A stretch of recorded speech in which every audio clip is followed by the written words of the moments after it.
think back to a teacher that had some impact in our life.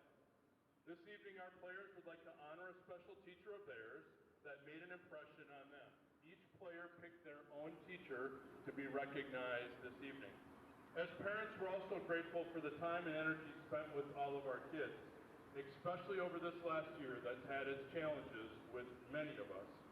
This has been exceptionally challenging to our educators, and we want you to know how much you're appreciated. Let's give these teachers a big round of applause. So I'm going to introduce each teacher. They're going to connect up with their player, and as I do that, they're going to head out towards the third base line, and then we'll do an honorary first pitch here in just a minute. So, here we go. So our first teacher goes with our player number 2, Maddox Foss, Mr. Andrew Granowski, who is a science teacher at Chaska Middle School West. Carver Miller has Hannah Lund, who's a math teacher at Chaska High School. Nathan Rosenberg, who has Rob Jepson, who is a wellness and leadership training teacher at Chaska High School. Coach Jepson is also our JV coach in the high school program. Drew Benson has Michael Schladweiler, who is a 4th grade teacher at Jonathan Elementary, and Coach Schladweiler is also our 9A coach in the baseball program. Ben Carter has Jim Olson, a math teacher at Chaska High School.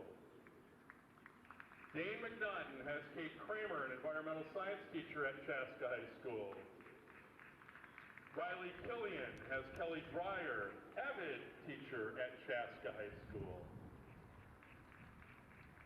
Sam Streeter has Reed Thorpe, an art teacher at Chaska High School.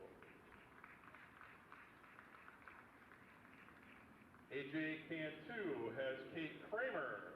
She's really popular tonight. Environmental science teacher at Chaska High School.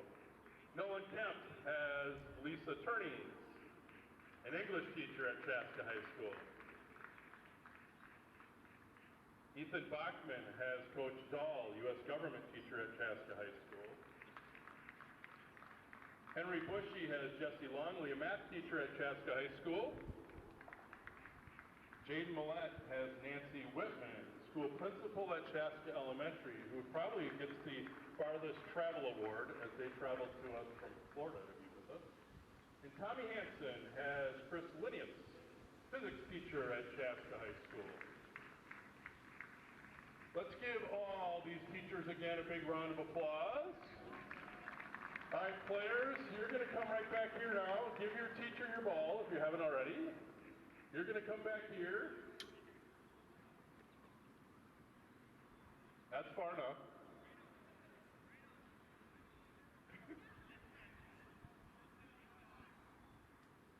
All right. Here comes your honorary first pitch. It's your pitch. Teachers, thanks again.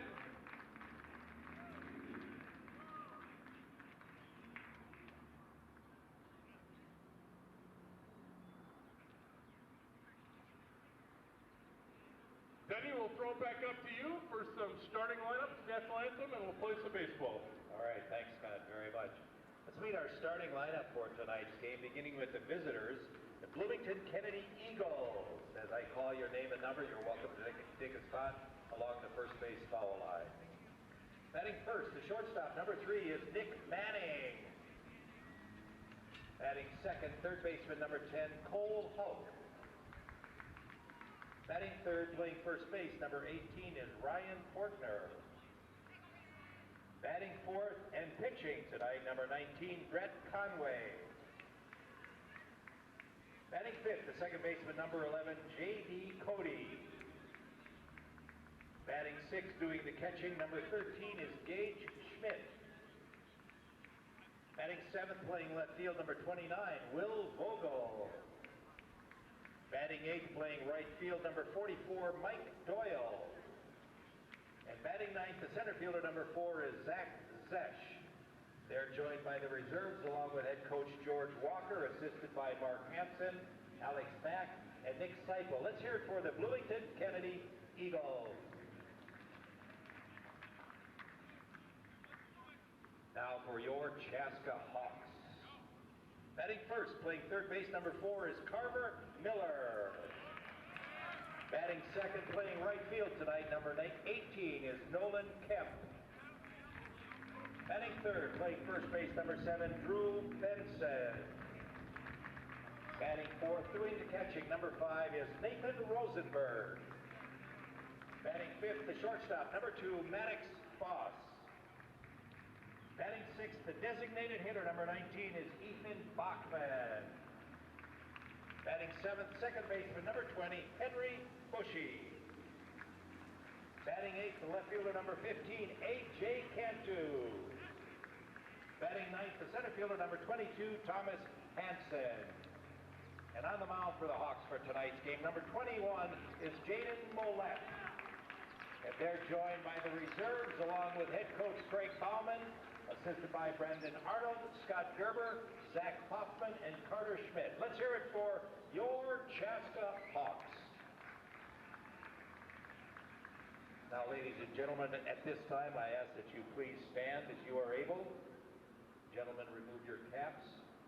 Facing the flag in center field as we honor America, remembering the men and women service members around the globe who serve to protect our liberty and freedom. Our national anthem.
Thank you, ladies and gentlemen. Ready whenever you are. Welcome to beautiful Athletic Park here in downtown Chaska for another Chaska Hawks baseball game. Tonight the Hawks face off against Bloomington Kennedy. And coming into tonight's game, Kennedy is 2-11, facing off against the 6-6 Hawks. And we'll get right into the keys to the game here on Appreciation Night. Keys to the game tonight are brought to you by the Rome team at Edina Realty. If you're looking for the keys to your new home, let the Rome team use their expansive network to find your next home. Go to www.rometeamrealestate.com to get in touch with Emily or Jan. Again, that's www.rometeamrealestate.com. First key to the game tonight is keep up the intensity. We're just past the midpoint in our season, and the team is starting to find its identity. Other than the tough loss Friday night against St. Louis Park, Chaska has been playing much better and has won 4 of their last 6 games. Although Bloomington Kennedy doesn't come in with a great record, every game is important, and the Hawks have to keep their intensity. It's baseball, and any team can win on any night, lose this game, can win or lose a game at any level. Respect for the opponent tonight is key on this quiet Monday night here down at the ballpark. Number 2 is stay aggressive at the plate. Chaska's been making solid contact at the plate over the last few games, and they need to keep that up. On Friday night, St. Louis Park, there were several big hits that just couldn't find a gap, and on Saturday, that trend continued. The Hawks were able to buck the trend, as they pounded 13 hits in a 13-3 victory over Totino Gray. Senior A.J. Cantu with a big night, including a double, 2 runs scored, along with a big home run from senior Jaden Mollett to end the game in the 6th inning by run roll. Junior Nolan Kemp also had a big night for the Hawks and went 3 for 4 with an inside-the-park home run. So we go live to the game here now. Jaden Mollett on the hill for the Hawks, Iowa Area Community College commit. As I mentioned, he ended the game on Saturday with a walk-off home run in the bottom half of the 6th inning. He gets us started here with a strike, 0-1 count. Kennedy's countering with Nick Manning at the plate. Number 3, the shortstop for Kennedy. Millette sets and delivers. He gets a fastball on the outside edge to get ahead, 0-2. Lots of teachers in attendance tonight, including Coach Dahl, head coach of the football team. Andy Gronowski, good friend of mine. He's here tonight. As Millette sets and delivers, fastball driven to the right end, or driven to second base. Great play there by Henry Bush. He gets it over to Benson, and the Hawks get the first out of the game. Nice play by Henry Bushy, moving to his left, deep into the right field gap, able to make that play on a tough hop.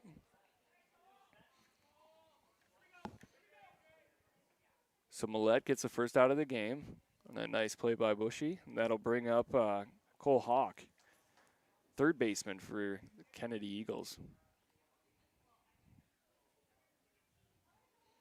Millette delivers. Fastball gets a swing and a miss on the four-seamer on the outside edge.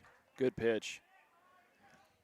Millette can stay ahead in the count tonight. He should be able to find success against this Kennedy team. As I mentioned, just 2-11 so far this season. Millette delivers. Curveball sweeping in on the outside edge. Big hook there by Millette. Yeah, Kennedy's got wins over Robbinsdale, Cooper, and that's it. They've beaten Cooper twice.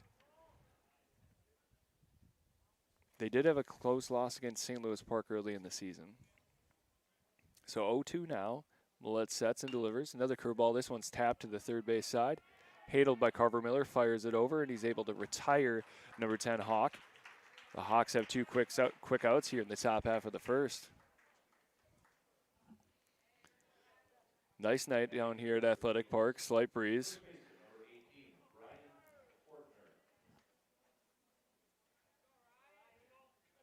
So that's going to bring up Ryan Fortner, first baseman for the Kennedy Eagles. Millette looking to get out of this inning early.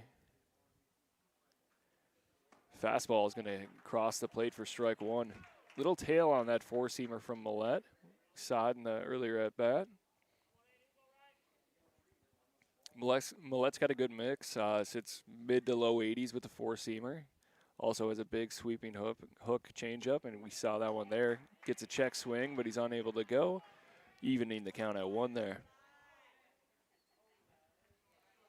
Chaska's gotten a little hot as of late. Besides the loss Friday night, the bats have been going pretty well, including the 13-3 win I was able to call here on CHBN Saturday evening.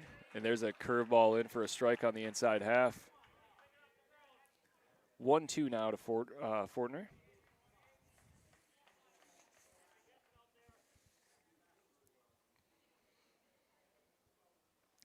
Millette sets and delivers the 1-2 pitch.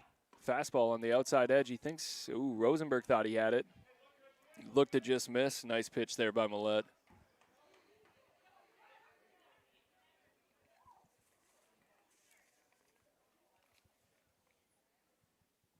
Fairly standard lineup here for the Hawks tonight. Millette sets and delivers the 2-2 pitch. That one's going to be rifled off down the right field line, just sneaking out of play.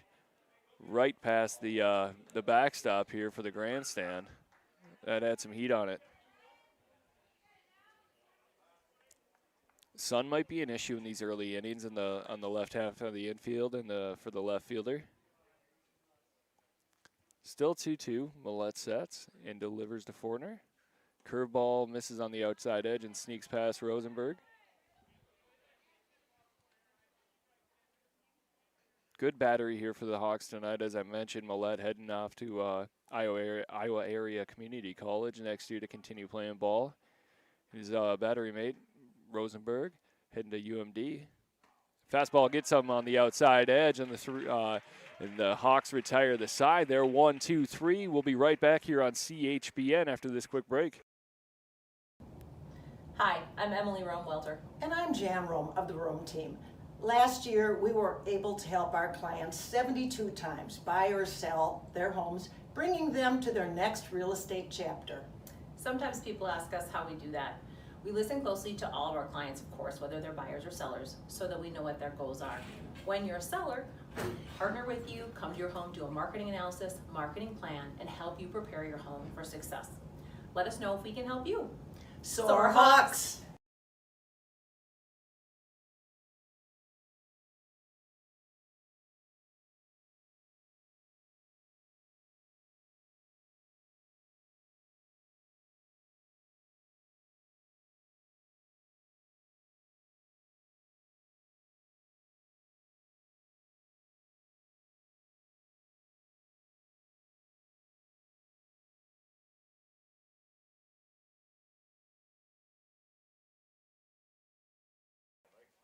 We're back here at Athletic Park for the bottom half of the first inning. Hawks go 1-2-3 in the top half of the first to get out with no damage done. Good pitching job there by Jaden Millette. He's able to get ahead of all three batters he faced. Hawks are going to start off here with a pretty standard lineup. We got Carver Miller leading off, going into Nolan Kemp, then Drew Benson, Nathan Rosenberg, the catcher, hitting 4, and Maddox Foss hitting 5. They're countered by Brett Conway, lefty from Bloomington Kennedy, junior. Plays a little bit of first base, also pitches, as you can see. Kind of a unique windup for Conway. Likes to hide the ball behind his stance a little bit as he delivers the pitch.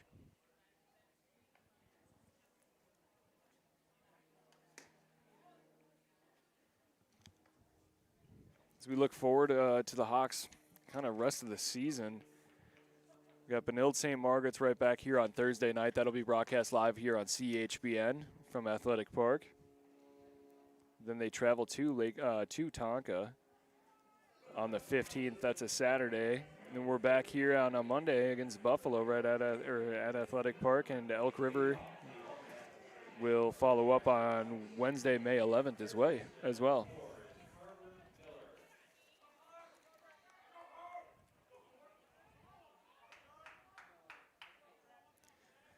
Carver Miller digging in for the Hawks here against Conway, the lefty. Conway sets and delivers. Fastball is going to catch the outside edge. 0-1 count now for Carver Miller.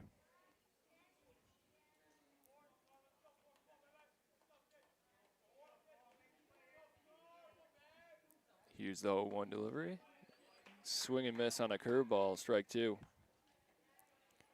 Conway seems to change up his speeds a little bit. Doesn't bring too much velocity. Kind of a crafty left-hander. Here's the 0-2 pitch to Miller. Curveball gets a swing and a miss.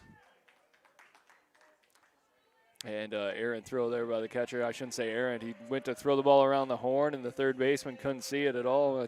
I mentioned that sun earlier. That's going to bring up No Kemp, number 18, playing right field here tonight for the Hawks. No earning the nickname after he threw a no-hitter against Edina earlier this year. One of, I think, 5 or 6 on the record books of the Hawks as Conway sets and delivers. He's going to miss low and away. A 1-0 count now to No.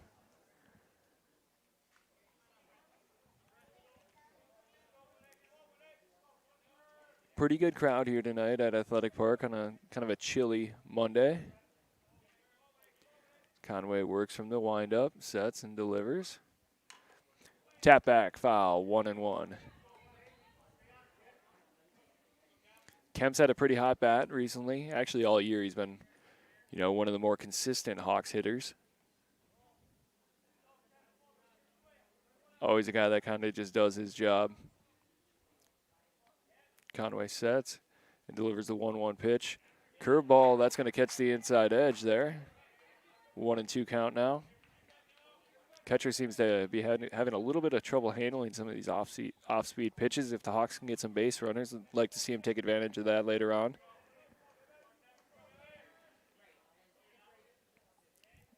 Here's the delivery to Kemp. Kemp pounds it to deep right center field. Center fielder giving chase, but it's going to find a gap. Kemp's on his horse as he rounds first, heads to second, heads over to third. He's going to be standing up on third base for a triple for No Kemp. That's the kind of hot bats where Hawks are looking to continue having.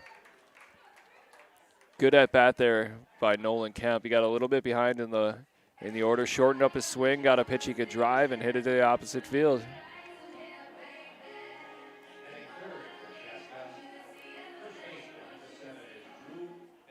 That brings up big Drew Benson, first baseman for the Hawks, as Kennedy pulls their infield in with one down here in the first.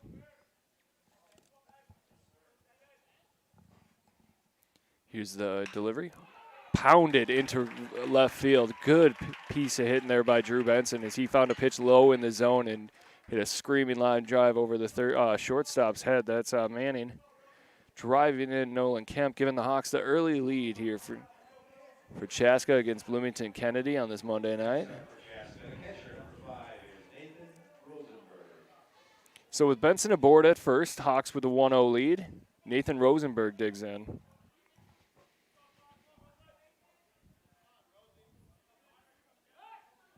Snap throw over to first. Benson retreats. No tag applied.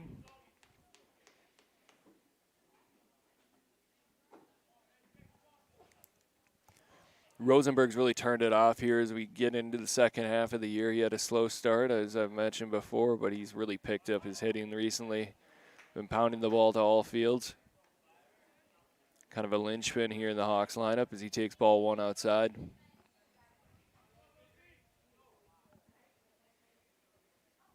Benson with a healthy lead over at first. Always a little dangerous with the lefty on the mound. Pitch delivered. Fouled back off the backstop. Evening the count at 1.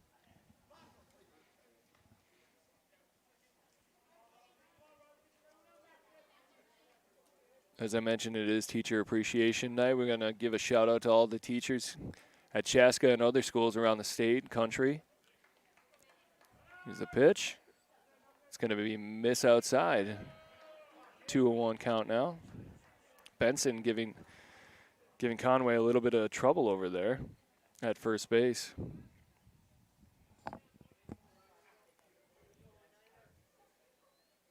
Kind of a late arriving crowd here at Athletic Park. Student section starting to fill up a little bit. And here's the throw over to first. Benson retreats back. No slide.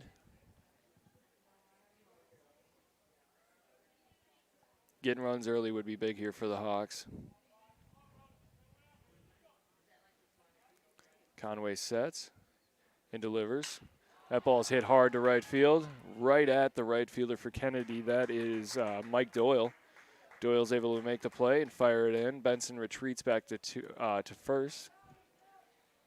So the Hawks have 1 run scored on 2 hits, 2 down here in the bottom half of the first. That brings up Maddox Foss.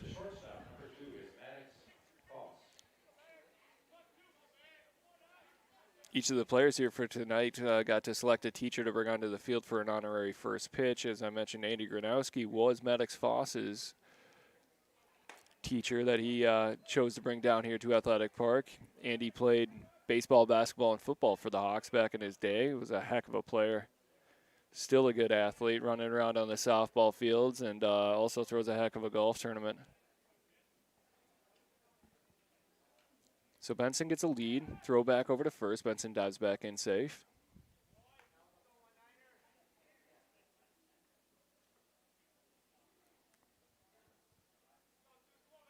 Benson with another healthy lead over at first. Conway sets and delivers to Foss. That one's going to be fouled back, and it's going to get up and out of play. 1-1 count now.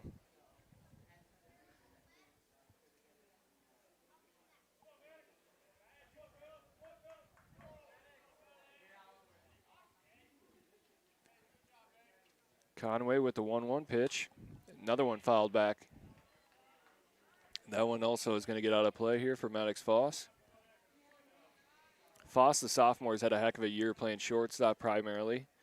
Done a really good job for the Hawks defensively as well as with his bat. Here's the 1-2 pitch to Foss. Curveball gets a swing and miss. That's strike 3, but not before the Hawks get on the board. They lead 1-0 as we head into the top half of the second inning. Schramm House. Also overlooks downtown Chaska and Athletic Park with a variety of indoor and outdoor seating with food and drink. Stop by before or after the game. They have an on-site kitchen with pizzas, Bavarian pretzels, and other delicious food. They're also the perfect venue for your next business or family event. That's Schramm House in Chaska. Bank Vista has hit it out of the park while helping small businesses. Bank Vista is honored to share they have been named Minnesota SBA Leader of the Year for 5 years running. In those 5 years, they have helped hundreds of businesses, resulting in thousands of local jobs and economic growth. Bank smart, bank local, Bank Vista. Member FDIC, Equal Housing Lender.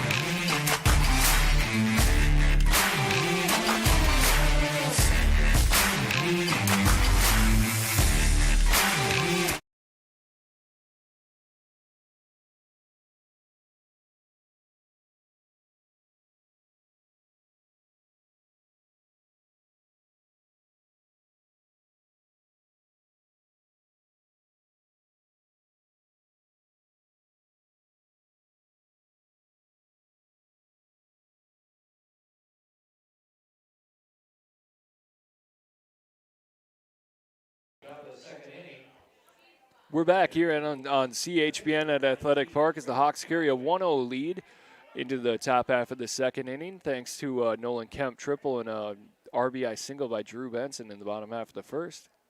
Jaden Millette comes out for the Hawks here as he just misses outside. He's facing off against Brett Conway, the pitcher for Bloomington Kennedy.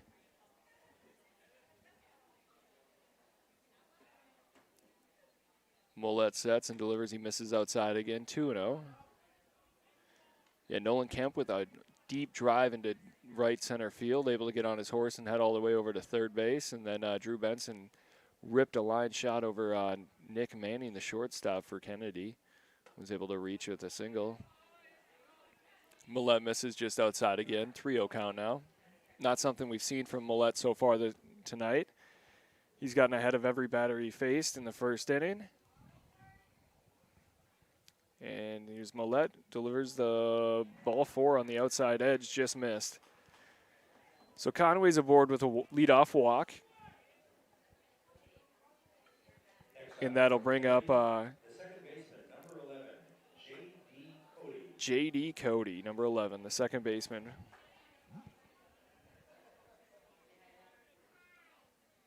Pretty full grandstand here down at Athletic Park, especially on the Hawks side of the field.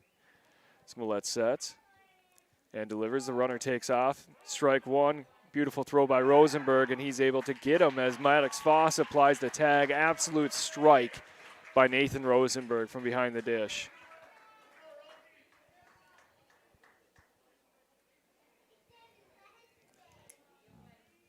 So after Conway's caught stealing, the Hawks have one out now. Millette sets and delivers the pitch to Cody. That one's rifled down the right field side, out of play.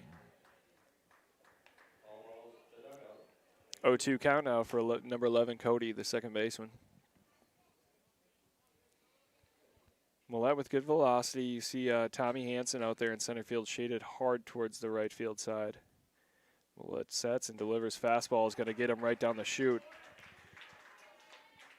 Nathan Rosenberg's played down at Athletic Park once or twice, and he saw what happened to Kennedy in the first inning. He decides to fire the ball down the right field line as the Hawks go around the horn after the strikeout. Second strikeout of the evening for Millette.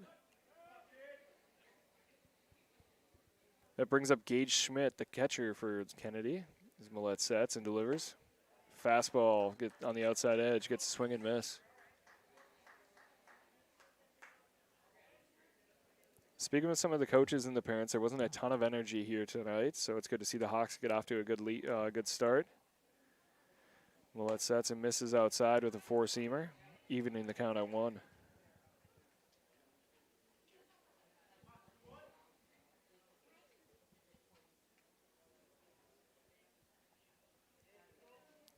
So Millette sets 1-1 and fires, misses inside against Schmidt.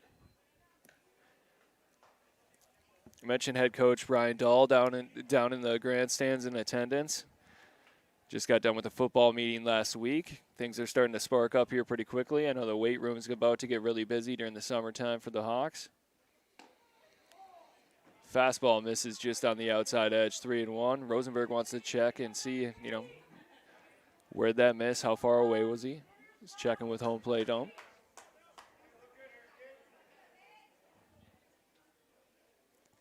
Three-one count now to Schmidt. That one's going to cross the plate on the inside edge, bringing it to a full count.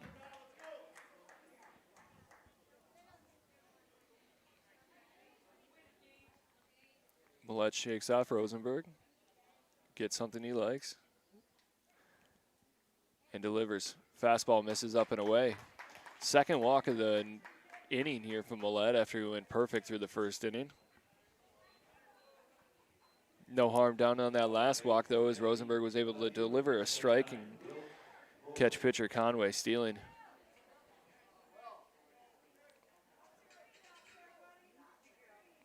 Football coach Tony Happ just showed up. He's in attendance tonight, another teacher at Chaska High School.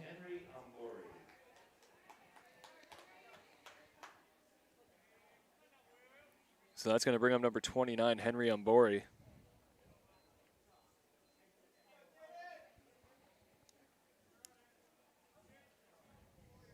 Or excuse me, Will Vogel. Henry Umbori is checking in to run for the catcher, Gage Schmidt. So 29, Will Vogel digs in. Umbori gets a lead at first, not too big. Millette sets and delivers. He misses outside.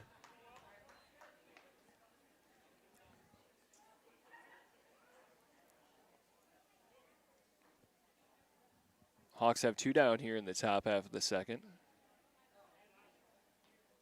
Millette sets, working from the stretch, and delivers. Fastball is going to catch the outside edge, evening the count at 1. Millette's thrown really well for the Hawks here so far this season. And I mentioned that walk-off home run he had on Saturday night. It's a lot of fun to call. Right before that, he fouled one off that traveled about the same distance. Might have left the park if it had stayed fair. He misses up in the zone with a fastball there, 2-1.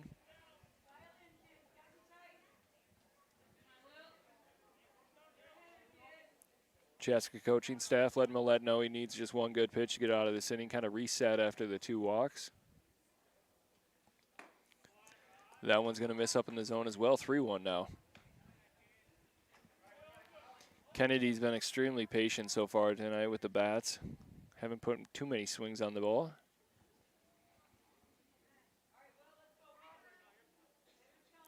Hombre gets his lead from first. Millette checks and delivers. Fastball is going to be right down the middle. 3-2 count now to Vogel.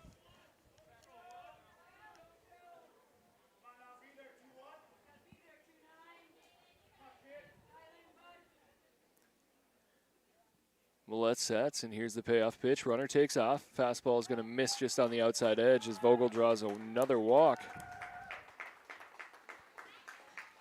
So first and second now for Bloomington Kennedy. That'll bring up Mike Doyle, right fielder, number 44. Right fielder, number 44, Mike Doyle.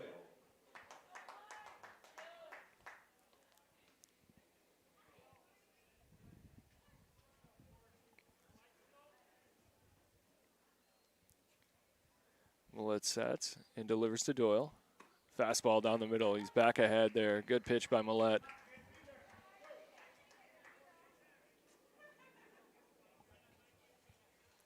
So working from the stretch here, 0-1, 2 down. Hawks still lead 1-0 here in the top half of the second inning. Swing and miss on a fastball upstairs. 0-2 count now to Doyle.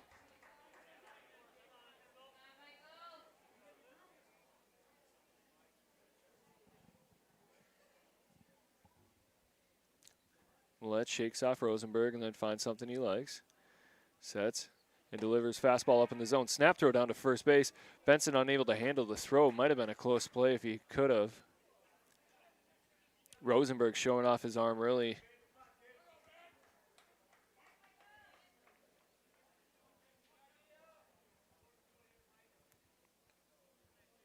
Good throwaway pitch there for Millette as he was up 0-2 in the count. 1-2 now to Doyle. Sets and delivers. Curveball is going to miss, and Rosenberg slides over, making a nice play, keeping it in front of him, not allowing the runners to advance. 2-2 count now with 2 down here in the second inning.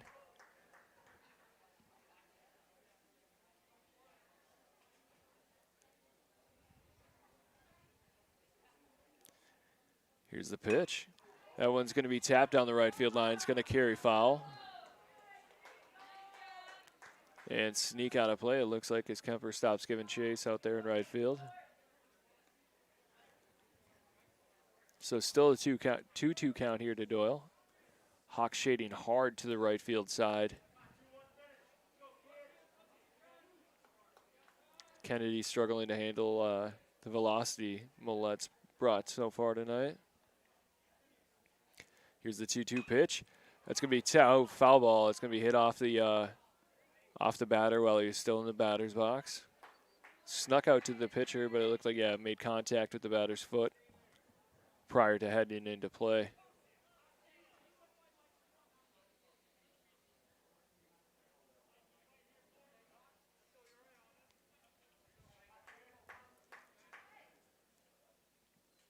Sun's starting to set here a little bit on the infield at Athletic Park. Left field still has some sun issues. Here's the 2-2 pitch. Curveball is going to get strike 3. Big sweeping hook there by Millette. We'll be right back here on CHBN for the bottom half of the second inning. Hawks leading 1-0. Schramm House overlooks downtown Chaska and Athletic Park with a variety of indoor and outdoor seating with food and drink. Stop by before or after the game.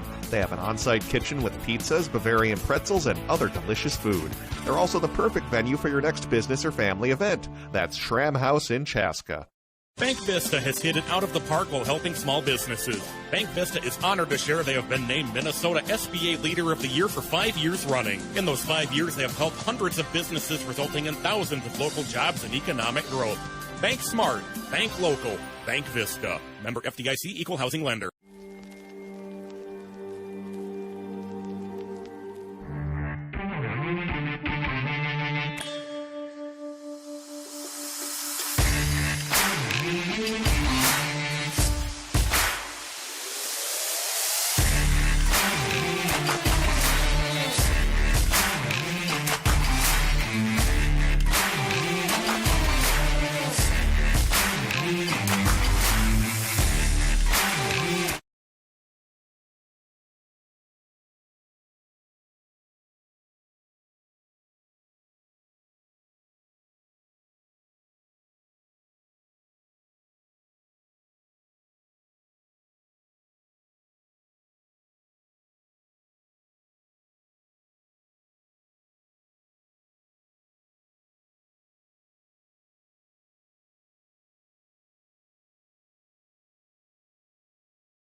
We're back here for the bottom half of the second inning. Hawks leading 1-0 after a triple from Nolan Kemp in the first inning. He was then driven in by Drew Benson on a hard hit single into left field.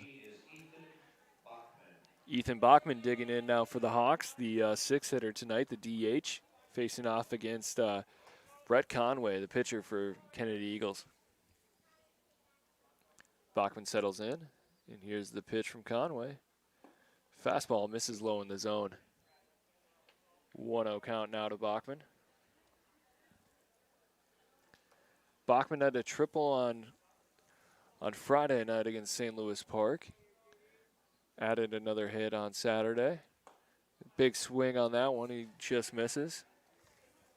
Evening the count at 1.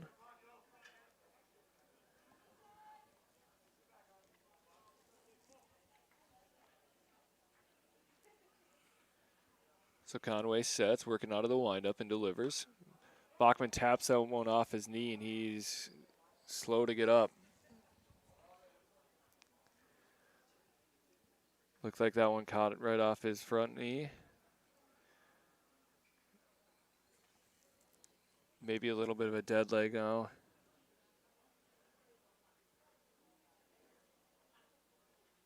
Look like, he's holding the inside half of his knee.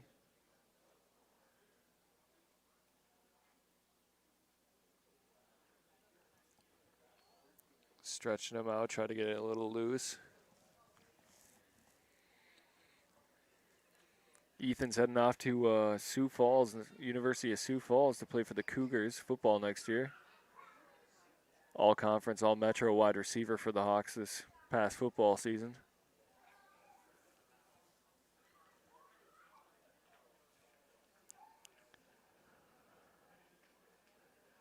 Shakes off a little bit of dirt, jogs back towards the batter's box, and he seems to be all right.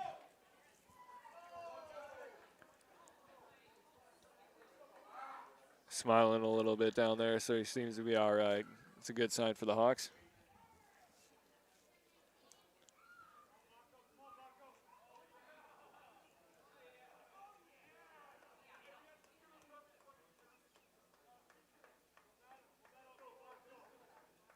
So Ethan shakes the right leg, digs in, facing off against Conway. Conway sets and delivers the 1-2 pitch. Swing and miss from Bachman as he strikes out. Catcher Gage Schmidt thinks better of throwing it around the horn after the first inning.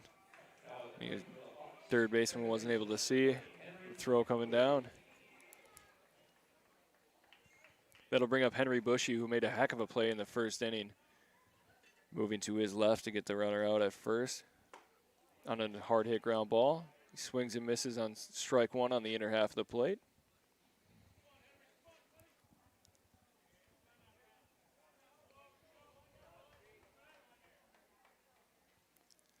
Conway sets and delivers to Bushy. Bushy takes on the outside edge, just missed. Bringing the count to 1-1 with one out here in the bottom half of the second inning.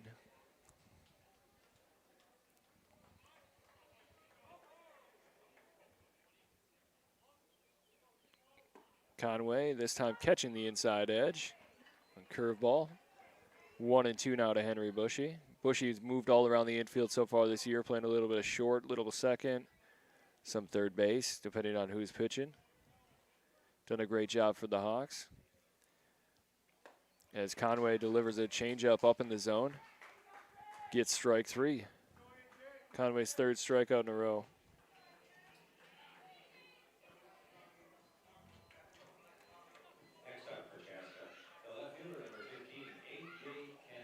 So that brings up number 15, A.J. Cantu, who's been pretty hot as of late, including 3 hits. On Saturday, he reached base 4 times, actually drawing a walk as well. Cantu puts a big swing on it, unable to connect on the fastball down the middle. 0-1 count.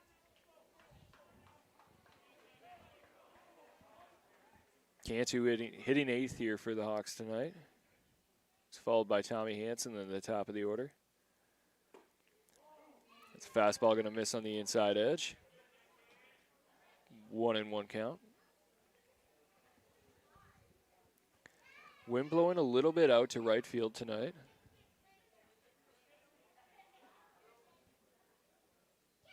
Brett Conway delivers. That one's tapped back behind the, gets past the catcher, sneaks back to the backstop. Still a 1-2 count.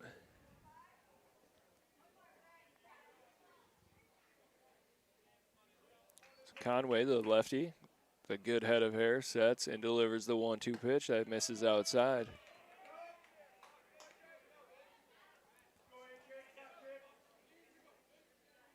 Two count now to one of the hottest hitters on the Hawks, A.J. Cantu. Let's see if he can get something he can drive.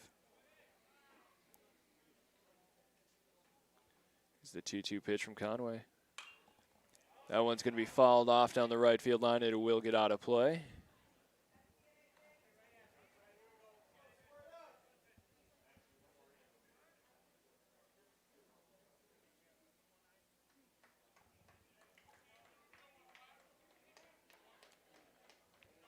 Conway gets something he likes, sets, and delivers the 2-2 pitch. Curveball missing up and away. Full count now to A.J. Cantu as he battles back. Slightly quieter crowd here tonight, as you can probably hear. Teacher appreciation night doesn't bring the same kind of energy that maybe the Chance student section and Chaska student section typically does. That ball is pummeled to left center field, and A.J. Cantu is on his horse, rounding first. He's heading to second. And it looks like he is going to be held up at second base for a stand-up double. A.J. Cantu stays hot. Another double. Back-to-back games now with doubles for number 15, the left fielder, A.J. Cantu. Good piece of hitting there by A.J. Battled back from being behind in the order. Worked it to a full count. And then drives his pitch to left center field. That brings up Tommy Hansen, center fielder for the Hawks, one of my favorite players on this squad. He's had an excellent year hitting out of the 9-hole all year, playing excellent defense in center field as well. Takes the first pitch outside. 1-0 count now with 2 down, and the Hawks in scoring position.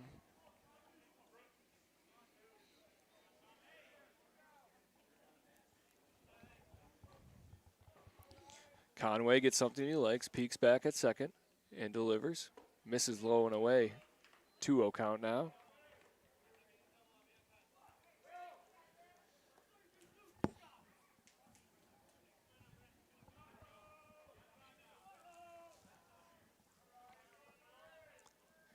So here's the 2-0 pitch from Conway.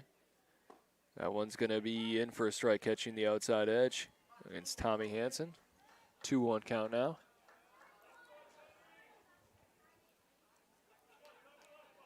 Cantu with a pretty big lead there at second base. Should be scoring on anything into the outfield. Here's the pitch. Tap down the left field line. It's going to trickle foul. 2-2 count now. 2 down here in the bottom half of the second inning for the Hawks as they lead 1-0.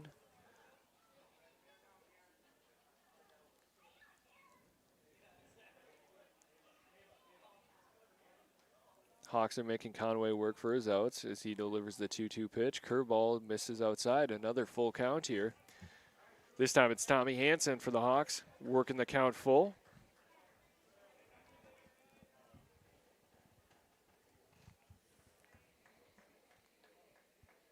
So Conway sets and delivers out of the stretch. Fouled back off the backstop. Still 3-2 here with 2 down. Be interesting to see if Cantu takes off here on this next pitch. It looked like he was halfway there on that one.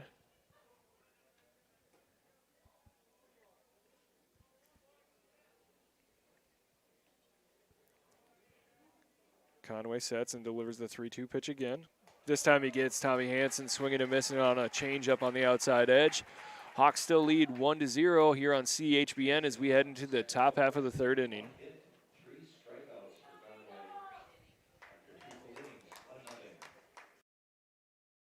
Cuzzy's Brick House in Chaska is the ideal spot to meet up with family and friends for great food. Watch the big game on 13 HD TVs. Extensive menu features wood-fire pizza, chops, ribs, steak, pasta, charbroiled burgers, sandwiches, daily specials, full breakfast menu on the weekend, and country cooking. Cuzzy's Brick House is perfect for large groups, sports teams, or special occasions. Visit Cuzzies.com or join us at Cuzzy's Brick House on Old Highway 212 in Chaska. Bank Vista has hit it out of the park while helping small businesses. Bank Vista is honored to share they have been named Minnesota SBA Leader of the Year for 5 years running. In those 5 years, they have helped hundreds of businesses, resulting in thousands of local jobs and economic growth. Bank smart, bank local, Bank Vista. Member FDIC, Equal Housing Lender. Schramm House overlooks downtown Chaska and Athletic Park with a variety of indoor and outdoor seating with food and drink. Stop by before or after the game. They have an on-site kitchen with pizzas, Bavarian pretzels, and other delicious food. They're also the perfect venue for your next business or family event. That's Schramm House in Chaska.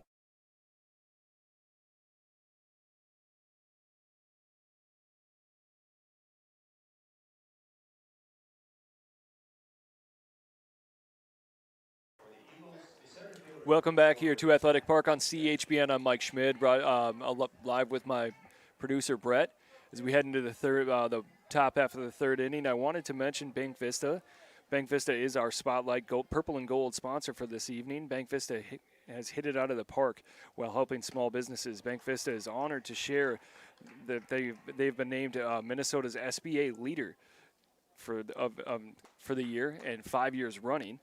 In those 5 years, they've helped hundreds of businesses, resulting in thousands of local jobs and economic growth. Bank Smart, Bank Local, Bank Vista, located at 1420 White Oak Drive in downtown or in Midtown Chaska, member of FDIC Equal Housing Lender. So we get back into it here. The count's 0-2. Zach Zeichel is hitting for the Eagles. He's their 9-hitter. Jaden Millette's still on the hill here for the Hawks, and here's the 0-2 pitch. Fastball down the middle. That's going to get strike 3. Good start for the inning there for Jaden Millette. That's his 4th strikeout of the night. Top of the order for the Eagles, the batter is shortstop, Nick Manning. So that's going to bring up Nick Manning here for the Eagles, the shortstop. Manning hit something hard to second base in the first inning, but was retired on a nice play by Henry Bushy. That first pitch misses just high in the zone. 1-0 count now with 1 down here.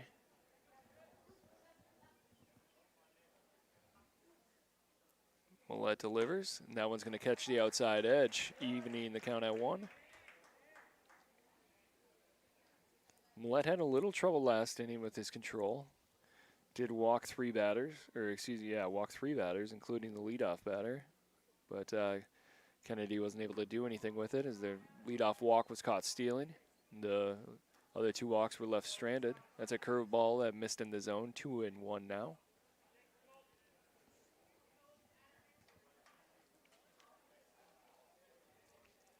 Here's the 2-1 pitch from Millette. That's going to be in for a strike on the lower half of the zone to Manning.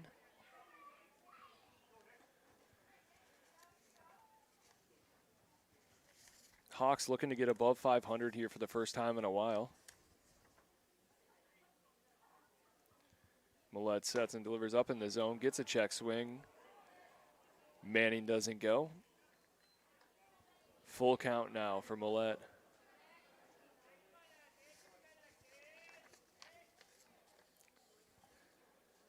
Last time the Hawks were above 500, we have to go all the way back to April 16th as that one misses up and inside, just Manning barely able to get out of the way as he draws a leadoff walk. Manning with good speed on the base pass. Got to keep an eye on him over at first. Now batting for the Eagles, third baseman Cole Holt.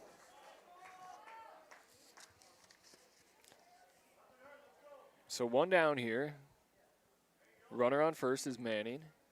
That brings up Cole Hawk, third baseman for Kennedy. Millette delivers a first pitch that's tapped back off the backstop, trickling back into play. Getting ahead 0-1 in the count. Hawk grounded out to third base in the first inning.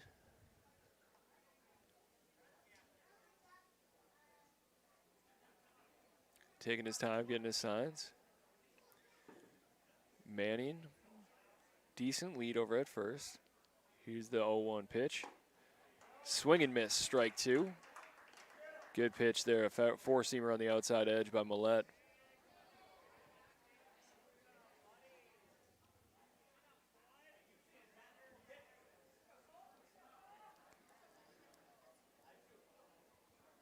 Millette takes a peek over at first, sets and delivers the 0-2 pitch to Hawk. That one on the inside edge, Rosenberg frames it. Hawks thought they had it, but apparently it just misses on the inside edge. 1-2 now to Hawk.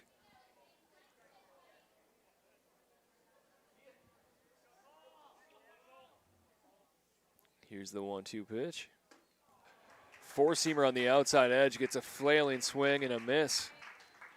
Good pitch there by Jaden Millette, getting his 5th strikeout of the evening. And that's going to bring up Ryan Fortner.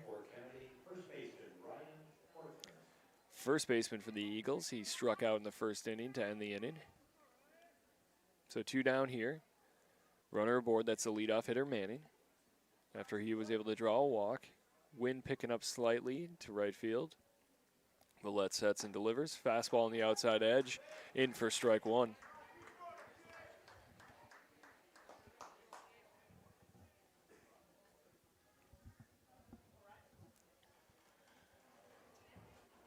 So Millette peeks over at first and delivers the 0-1 pitch. There's a strike right down the middle, getting a swing and a miss from Fortner.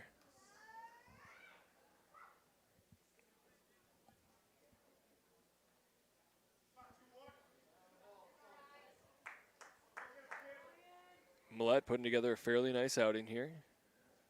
Only issue he's had is a few walks. And here's the 0-2 pitch. Up in the zone, just misses as Fortner's able to lay off. 1-2 count now with 2 down. Hawks still leading 1-0 after that big triple by Nolan Kemp in the first inning.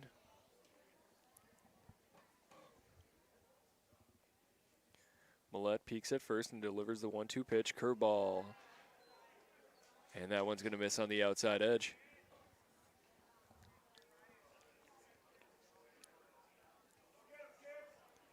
So Fortner still digging in here for the Eagles. Millette peeks over at first and delivers the 2-2 pitch. Manning takes off. Rosenberg delivers another strike and gets him at second base. Wow, big throw by Rosenberg from behind the dish. I doubt they try to steal on him again tonight. So the Hawks get out of that little jam there in the third half of the year, in the top of the third. We head into the bottom half of the third here on CHBN. Chaska leading 1-0. Hi, I'm Emily Rome-Welter. And I'm Jan Rome of the Rome team. Last year, we were able to help our clients 72 times buy or sell their homes, bringing them to their next real estate chapter. Sometimes people ask us how we do that. We listen closely to all of our clients, of course, whether they're buyers or sellers, so that we know what their goals are. When you're a seller, we partner with you, come to your home, do a marketing analysis, marketing plan, and help you prepare your home for success. Let us know if we can help you. Soar Hawks!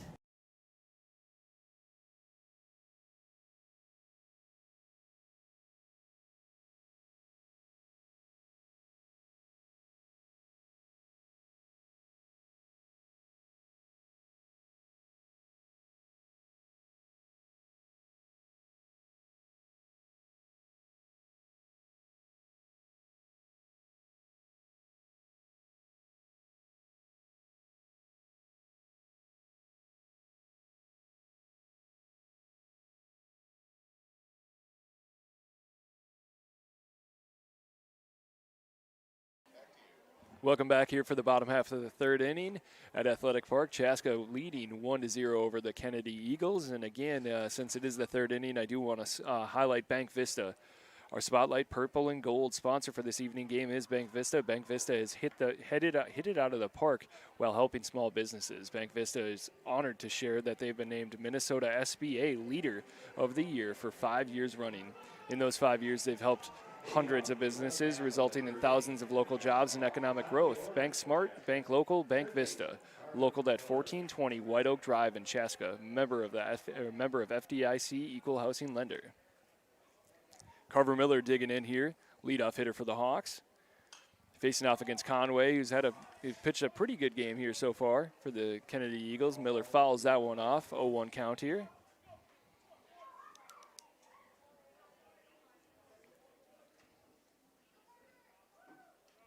Miller was retired in the first inning. Here's the 0-1 pitch. Curveball that's going to miss on the outside edge.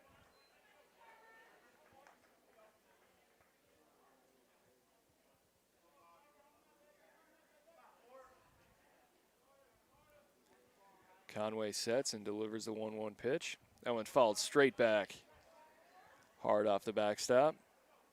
1-2 count now for Carver Miller. As always, we want to give a shout out to Heather Miller. I know she's probably watching here on CHBN.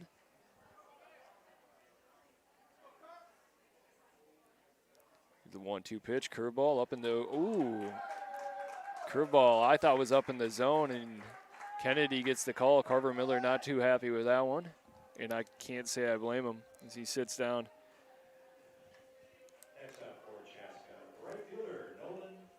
So that's going to bring up Nono Kemp, who started the Hawks scoring off with a big triple in the first inning to deep right center field.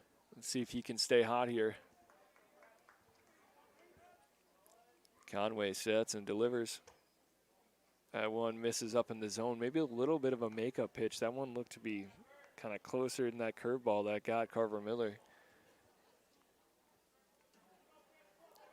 So Conway sets, working out of the windup, and delivers the 1-0 pitch. That one's going to miss up in the zone as well. 0-2 now to no count.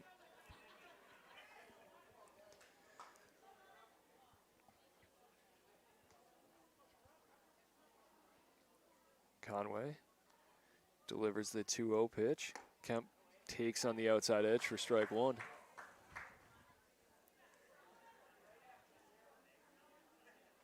Conway has a little delay in his windup. Might be giving the Hawks a little bit of trouble here. And here's the 2-1 pitch. That one misses low and inside. 3-1 count now to no count.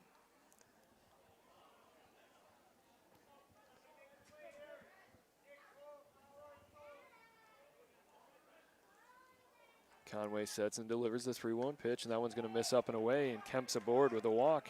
Good at bat there by No.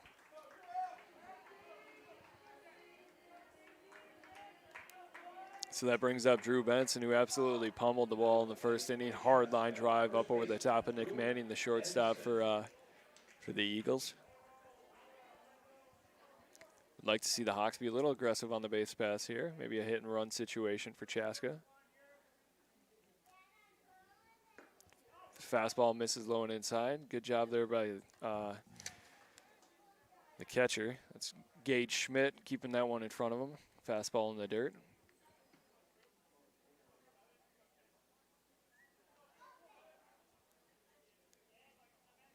So here's the 1-0 pitch. Hard hit ball to short. Manning's able to handle it, flicks it over, and they aren't able to turn the double play, but they do get Nolan Kemp at second. So Benson's now aboard after the fielder's choice. And that brings up Nathan Rosenberg. J.D. Cody, the second baseman for the Eagles, wasn't able to get the ball out of his glove in time to deliver a good throw to first, so he just kind of held on. That brings up Nathan Rosenberg, who's already got 2 men caught stealing from behind the dish tonight. See if he can continue this good game as he takes a curveball low and inside. 0-1 count. Rosenberg was retired in the first inning after he hard hit ball to right field. Benson with a good sized lead over at first. Rosenberg takes on the inside edge strike, and he doesn't love the call. He's kind of hoping to get some of those on his end now. So that brings the count even at 1. 2 down here in the bottom half of the third. The pitch. Curveball misses on the inside edge. Rosie's able to get out of the way of that one. 2-1 count now. It'd be nice to get Maddox Foss up there with a couple ducks on the pond. That ball's hit hard to right field. Rosenberg's going to be aboard with a single. That moves Benson over to second base, and the Hawks are in scoring position with Maddox Foss coming up.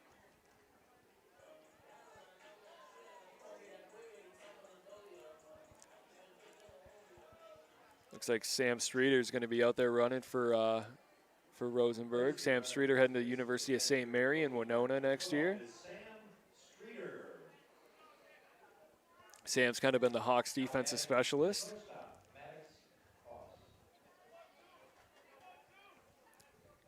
Brings pretty good speed out there to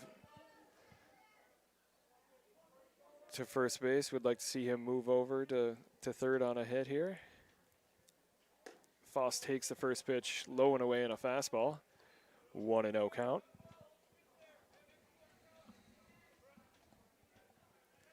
Our next game here on CHBN is going to be Thursday, as I mentioned earlier.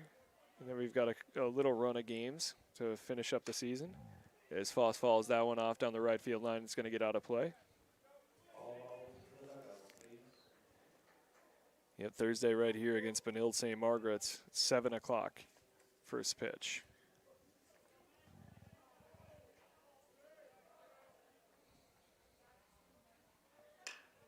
That ball is going to be tapped to the right side, a little pop-up, handled by the first baseman, that's Forrester, and the Hawks are retired. So Chaska still carries that 1-0 lead as we head into the bottom half of the fourth inning. We'll be right back here on CHBN.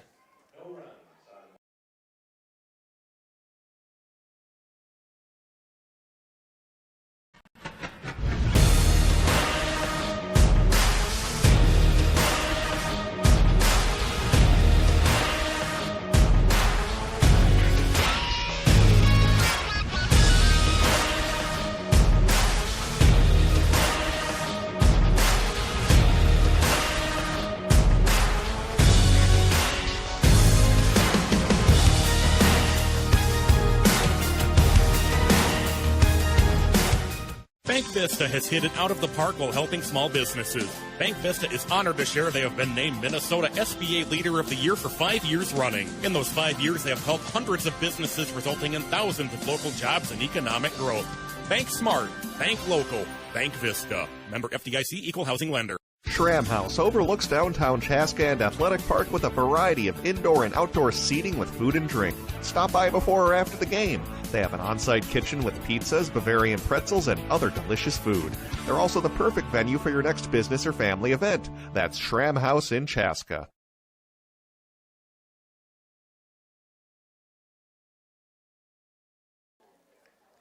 Welcome back here on CHBN. I'm Mike Schmidt, joined by my producer, Brett. Hawks carry a 1-0 lead into the top half of the fourth inning. Jaden Millett still on the hill here for the Hawks tonight as the sun slowly goes down. Temperatures are dropping a little bit. Lots of blankets in the grandstand tonight. Millett sets and delivers. Oh! And that one's going to catch number 18 for the Eagles. That is Ryan Fortner, the first baseman. Looked like it caught him up in the shoulder. He gets to first base, and he might need a minute to walk that one off.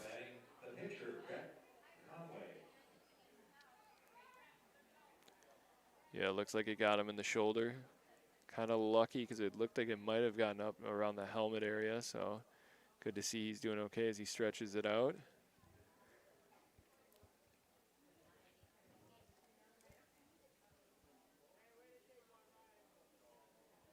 Gets a little encouragement from his dugout saying, way to take one. I don't know if he feels the same way.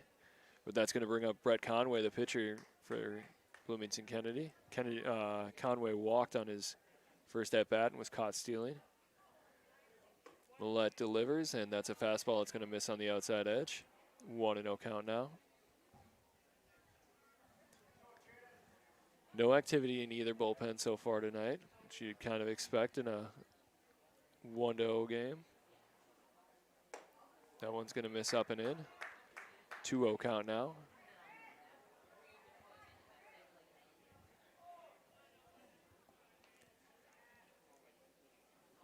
Fortner doesn't look like too much of a threat to run over there at first base, and I doubt they send him anyway after Rosenberg already has two base runners caught stealing. That four-seamer misses on the outside edge. It's 3-0 now to Conway.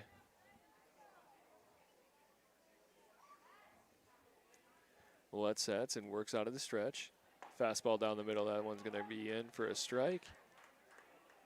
3-1 count now.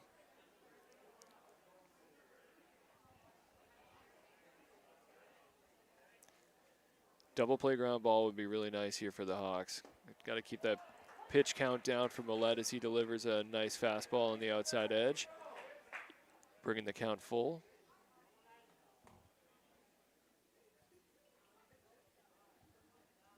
So here's the payoff pitch. Fastball on the outside edge. Gets strike 3 on Conway.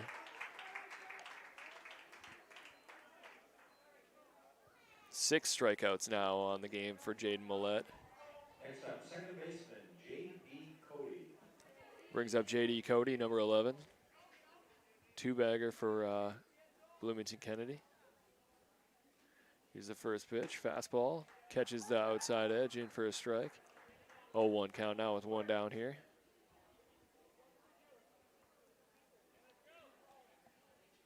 So Millett sets and delivers the 0-1 pitch. Fastball up, and that one's going to be fouled back over the backstop. 0-2 count now with one down.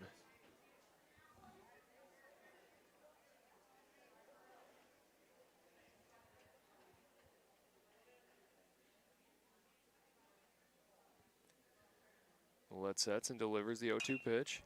That one's tapped down the right field line. Benson giving chase. It's in play, but Benson's unable to get there.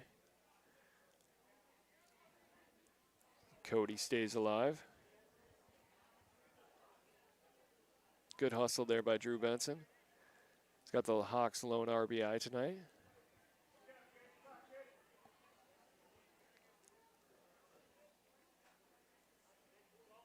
Millett peeks over at 1 and sets from the stretch and delivers the 0-2 pitch again. Curveball, that one's going to sneak away from Rosenberg.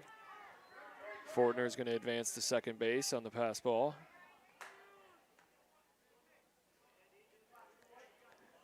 Brings the count to 1-2.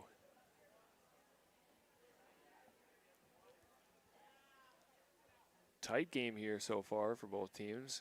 No one able to really break the seal. Both teams have had base runners. Fastball that gets a pop up behind the dish. Rosenberg giving chase, and he's unable to locate it. And it's going to drop in for a foul ball.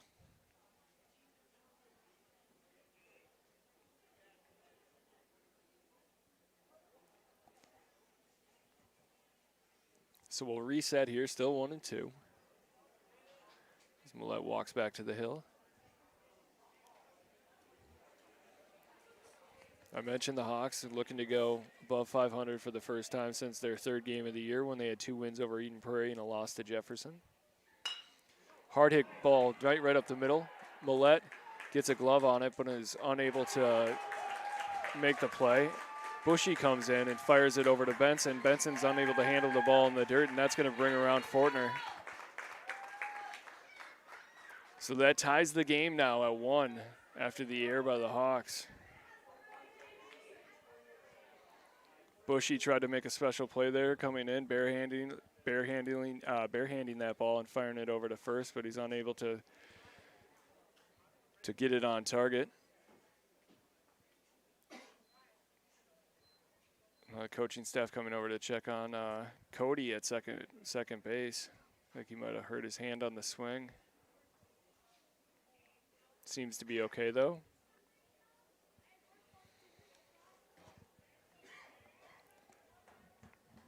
So that's the first hit of the night for Kennedy. And that brings up Gage Schmidt, the catcher.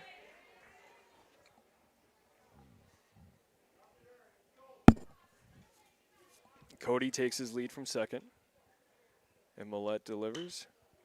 It's a hard hit ball into the right center field gap. Cantu giving chase, so is Tommy Hansen. Neither one of them are able to handle it. That's going to score Cody from second base. And the Eagles have taken the lead here in the top half of the fourth.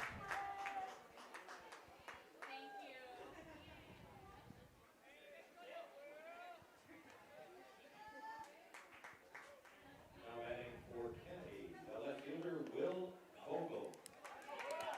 Will Fogel now hitting for Kennedy as we get a base runner swap.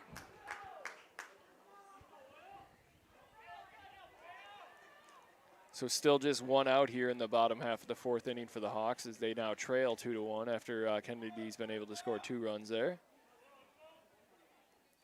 Aided by an error. Millette sets and delivers. Fastball catches the outside edge for strike 1. Running to first base for the catcher Schmidt is Henry Ambori. Ambori running for the Eagles.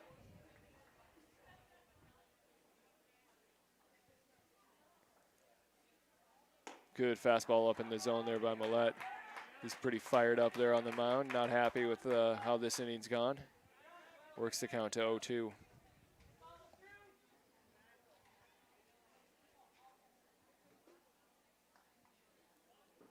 And Millette delivers. Fastball just misses up in the zone. 1-2 count now.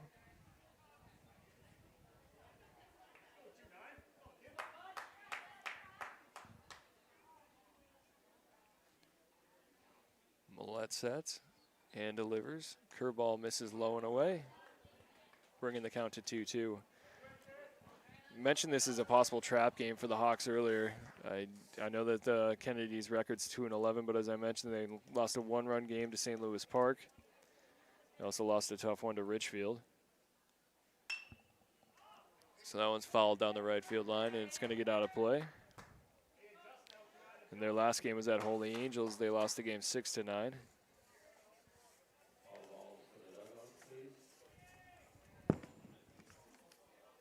So Vogel battles to stay alive there after following that one off.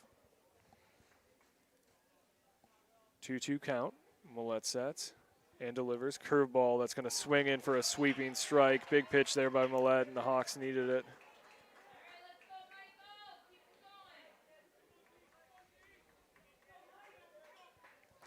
Strikeout number 7 for Millette.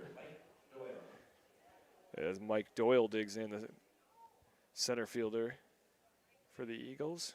Millette delivers. Curveball gets a swing and a miss. Strike 1. Excuse me, Doyle's the right fielder for the Eagles. Millette peeks over at first at Ombre. And delivers. Fastball tap down, foul. 0-2 count now.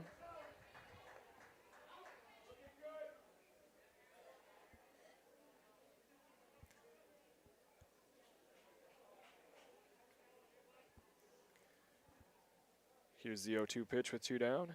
Curveball swings in for another strikeout. That's number 8 on the day for Millette. The Hawks get out of a little bit of trouble, but they do give up 2 runs and the lead. Kennedy leads 2-1 as we head into the bottom half of the 4th inning here on CHBN.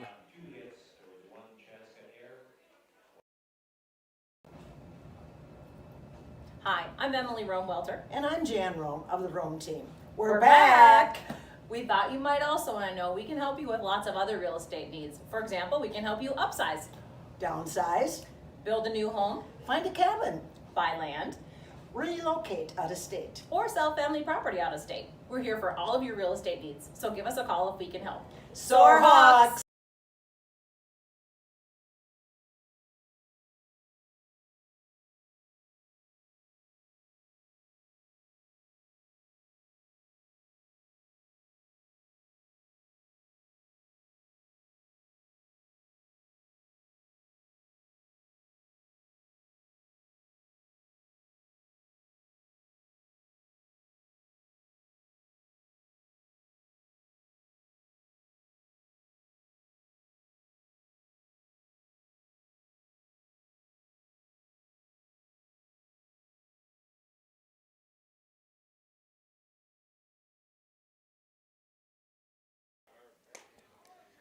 We're back here on CHBN on a nice Monday evening, a chilly Monday evening at Athletic Ballpark.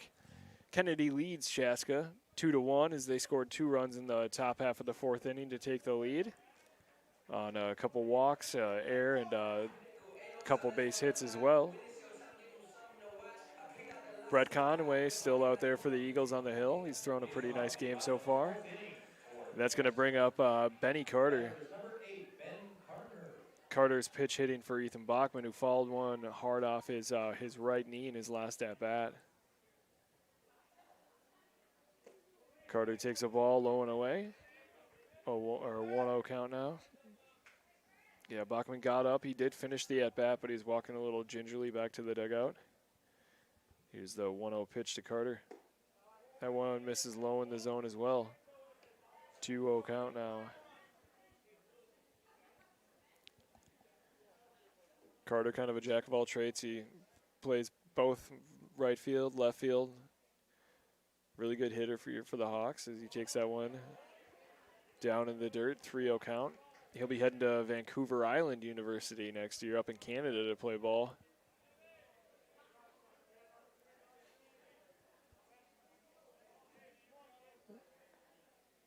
Conway sets and delivers the 3-0 pitch.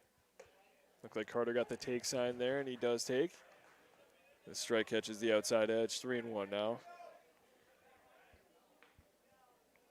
Carter also played guard on the Hawks basketball team this year. Did a great job for them.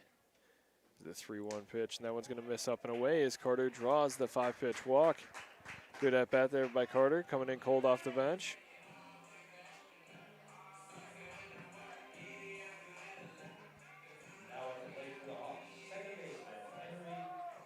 That brings up Henry Bushy, the second baseman here for the Hawks. Carter with a decent-sized lead over at first. He is a threat to steal. Conway sets and delivers. It's a swing and miss on a changeup to start the at-bat here against Bushy.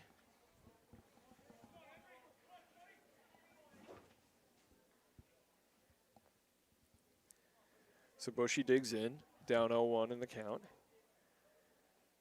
and fouls that one back off the backstop and back into play here at Athletic Park.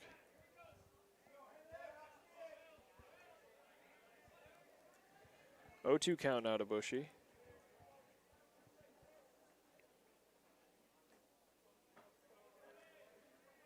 As I mentioned, pretty even game here tonight. Hawks have 4 hits. Kennedy's got 2, but Kennedy does have several walks as Bushy hits that one hard to center field. That's going to drop in for a single.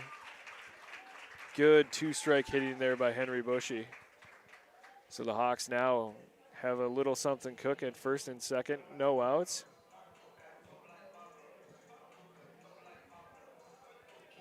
That brings up A.J. Cantu, one of the hottest hitters for the Hawks.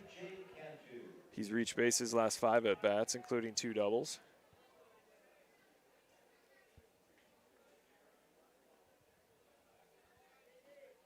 Catcher Gage Schmidt goes out to check on his pitcher Conway. Give some signals to the infield, making sure everyone's on the same page.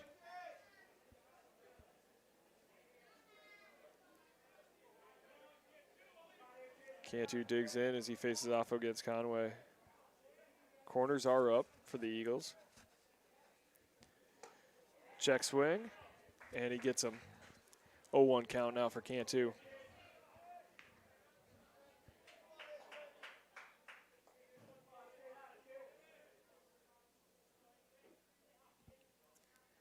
Kennedy's infield is set up at double play depth up the middle.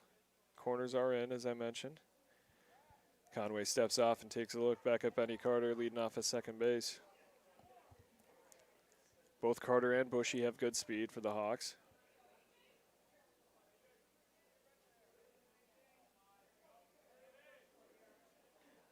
Conway sits and steps off. Carter slides back in. Ball sneaks away, but no damage done as it just trickles into shallow center field. Carter giving Conway some fits out there on the base paths.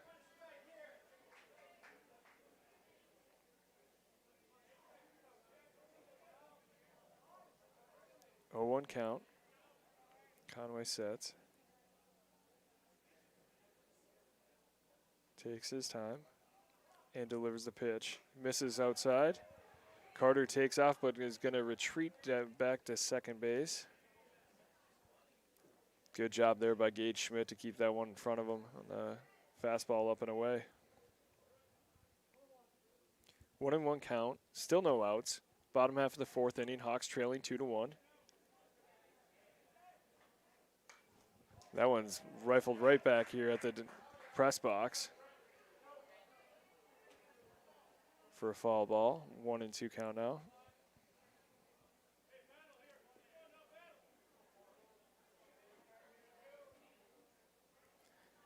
So the Hawks look for some more 2-strike hitting as Cantu digs in. Conway delivers. Fastball misses outside. Throw up. And he's going to get Ben Carter at third base. Carter didn't slide, trying to avoid the tag as the ball beat him there, but he was unable to do so. Nice throw there by Gage Schmidt. Bushy did advance the second on that throw down to third.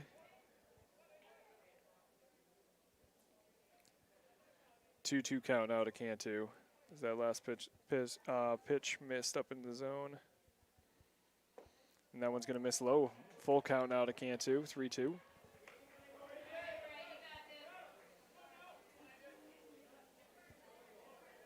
Lights are on here at Athletic as the sun goes down. I want to thank the Grand Slam Club again for this broadcast and CHPN. Conway sets and delivers. That one's fouled back off the backstop again. Good at bat here for Cantu.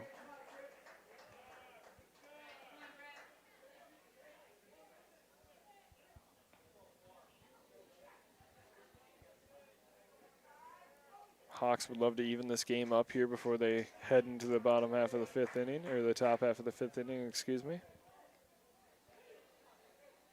Here's the pitch. Curveball fouled back again by Cantu.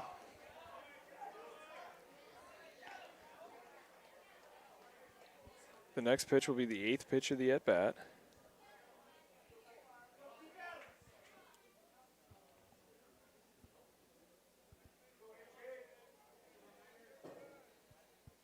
Conway sets and delivers the 3-2 pitch.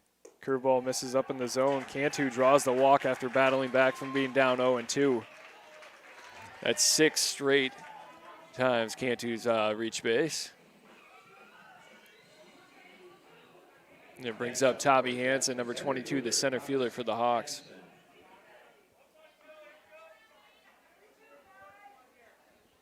Hansen was retired. His first at bat, he did strike out. Conway sets, peeks at second, and delivers.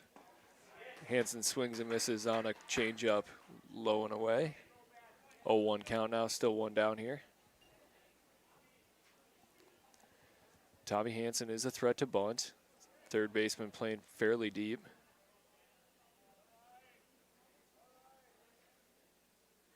Here's the 0-1 pitch. Runners take off.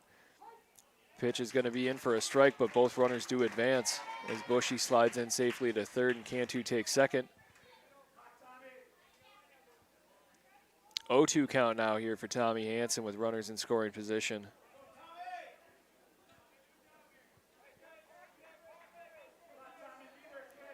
Infield is in for the Eagles.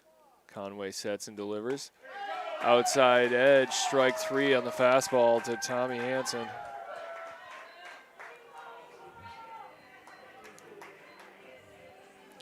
So we get to the top half of the order here. It's Carver Miller for the Hawks. Looking to give the Hawks a lead here. Any singles to the outfield should get the job done with Cantu at second base. He's got good speed.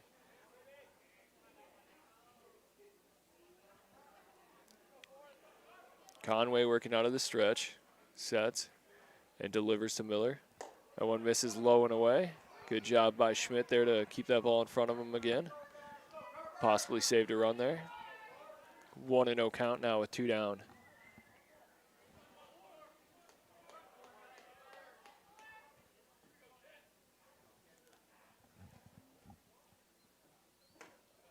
Change up in the zone, almost gets Miller on the shoulder, but he's able to avoid it at the last second, 0-2. Miller's 0 for 2 tonight with 2 strikeouts, looking to get on the board here for the Hawks.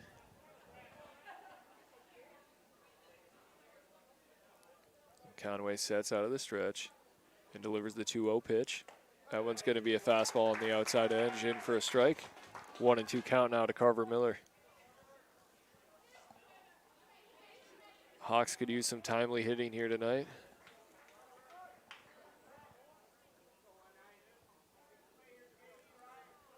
Something that's kind of come and gone throughout the course of this season. Here's the 2-1 pitch. Fastball is going to miss low and away. 3-1 now. Chaska's parents section trying to rally a little bit here, get Carver Miller up, fired up.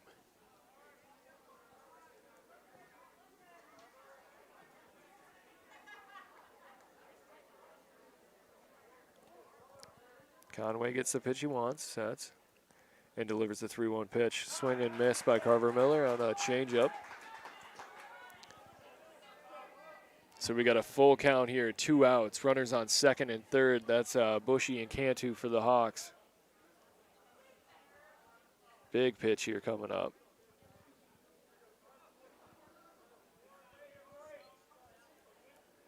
Miller digs in, Conway sets and delivers. That one's going to miss low and away, and Carver draws the walk, loading up the bases here for Chaska. So the bases are loaded for No Kemp, who's got a triple on the night, scoring the Hawks' lone run, and a walk in his second at-bat. Schmidt's going to go out and check on Conway, make sure he's doing okay. He comes back.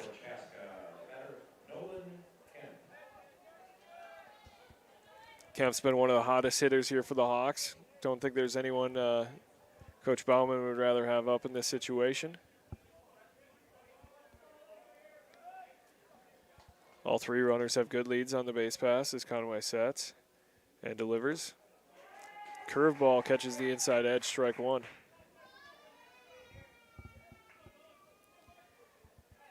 Huge opportunity for Chaska and Nolan Kemp. Conway sets and delivers. That one's going to miss on the inside edge, bringing the count to 1-1.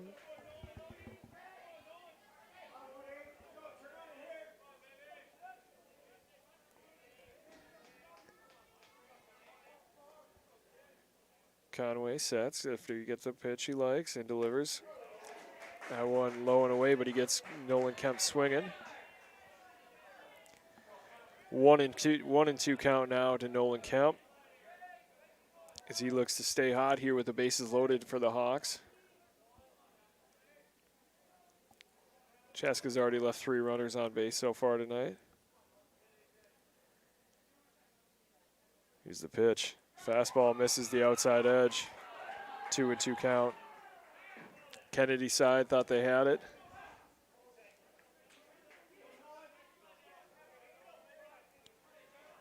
Tough pitch to lay off of, but good job there by Nolan Kemp.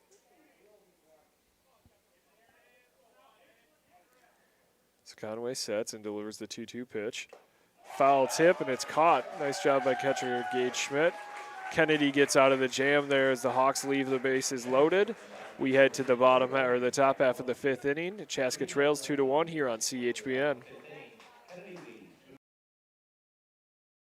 Cuzzy's Brick House in Chaska is the ideal spot to meet up with family and friends for great food. Watch the big game on 13 HD TVs. Extensive menu features wood fire pizza, chops, ribs, steak, pasta, charbroiled burgers, sandwiches, daily specials, full breakfast menu on the weekend, and country cooking. Cuzzy's Brick House is perfect for large groups, sports teams, or special occasions. Visit Cuzzies.com or join us at Cuzzy's Brick House on Old Highway 212 in Chaska.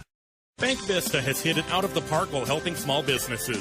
Bank Vista is honored to share they have been named Minnesota SBA Leader of the Year for 5 years running. In those 5 years, they have helped hundreds of businesses, resulting in thousands of local jobs and economic growth.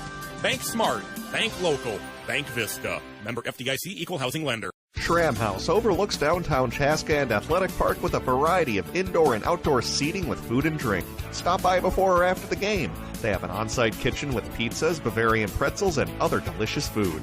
They're also the perfect venue for your next business or family event. That's Schramm House in Chaska.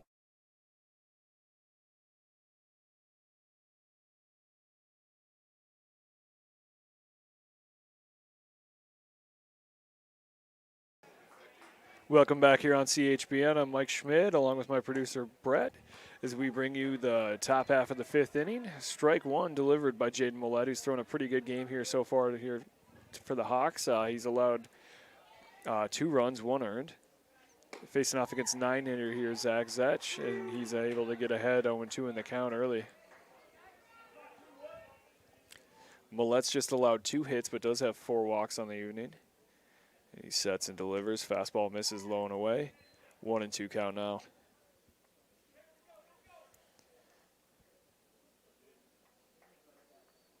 So here's the 1-2 pitch to Zach. Swing and a miss on a fastball on the upper half of the zone. And he goes down swinging. That's 1, 2, 3, 4, 5, 6, 7, 8, 9 Ks so far for Millett.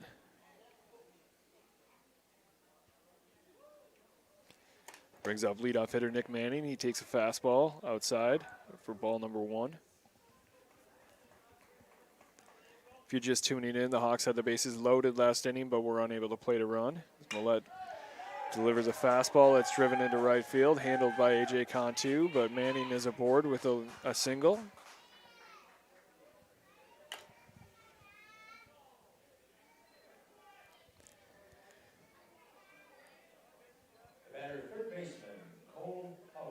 So that brings up Cole Hauk here for the Kennedy Eagles. Still 1 out.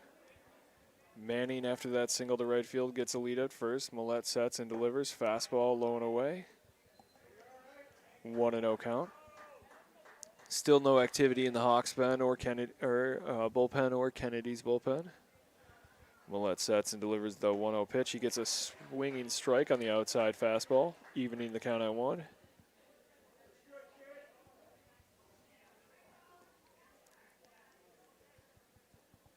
I mentioned just 3 hits so far against Millett for the Eagles. He's done a good job so far tonight. That one's going to be tap foul, and it's going to head into the dugout of the Hawks. 1-2 count now. Cole Hauk so far tonight, he's got a strikeout in his last at-bat, and he grounded out to third in the first. Millette delivers a curveball that can't quite bend enough and is going to miss outside. Wind's calmed here at Athletic Park. Flag's not moving. Millette delivers the 2-2 pitch. Gets a swinging miss. Strike three. That's number 10 on the evening. Wow.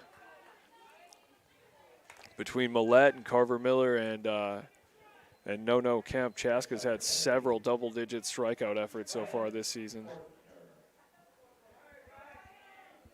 So that brings up Ryan Fortner, who was hit by a pitch in his last at-bat, and he struck out as well in the first. He did start off Kennedy scoring with as he was able to score on an error. Millette misses on the fastball, a 1-0 count. Millette sets, peeks over at first, and delivers. Fastball is going to be in for a strike. 1-1 now. Mentioned again a possible trap game here for the Hawks. The bats have been fairly quiet, unable to plate any runs besides the first inning. And there's a big sweeping curveball in for strike two.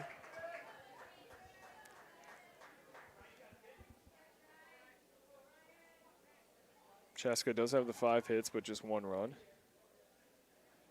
And here's the pitch. Curveball, not able to get on top of it enough. It misses on the inside edge. 2-2 count now.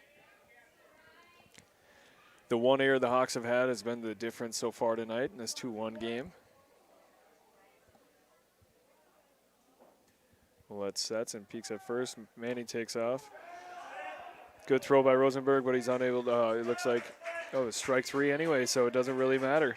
That's number 11 on the night for Jaden Millette. That's strikeout 11 as he gets out of that little mini jam as we head into the bottom half of the 5th inning here on CHBN. We'll be right back.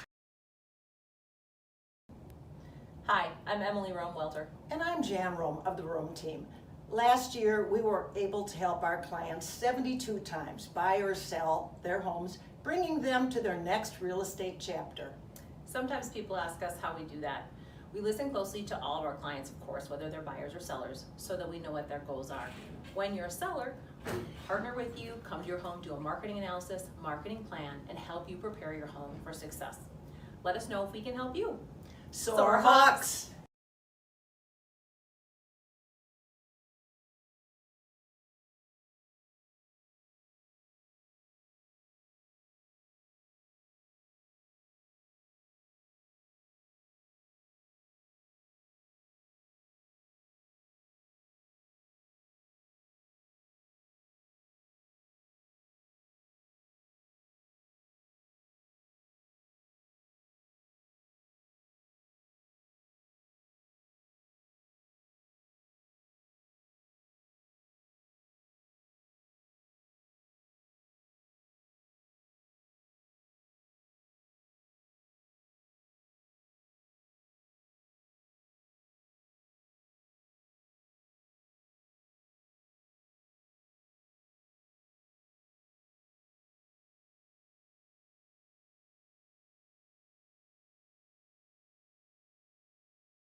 Welcome back. I'm Mike Schmidt again on CHBN for the bottom half of the 5th inning.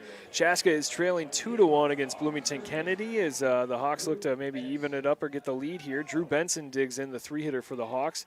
He's got their lone RBI on the night after a nice single into left field.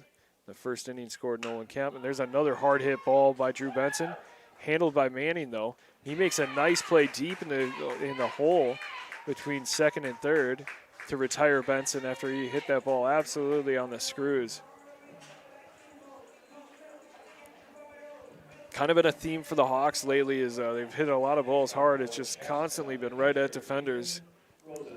So that's going to bring up Nathan Rosenberg, the UMD commit. Rosenberg reaches last at-bat on a single. Conway still pitching for the Eagles as he throws a curveball in for strike one.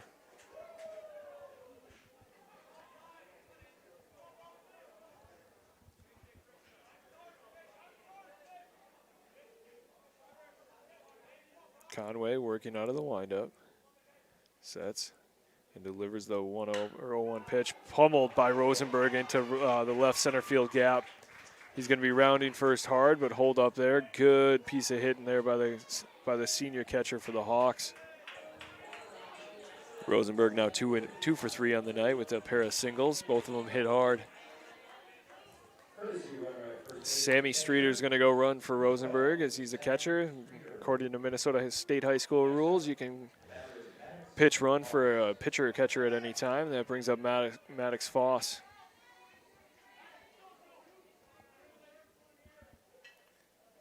So Conway sets and delivers. Foss hits it hard down the right field line. It's going to sneak just foul. 0-1 count.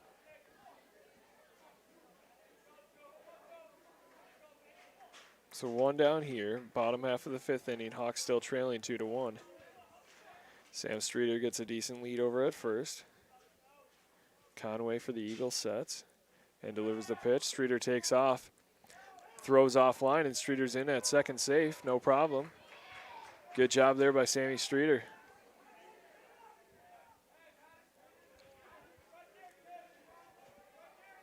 One and one count after that pitch missed low. And Kennedy's going to take a trip out to the mound and check on Conway.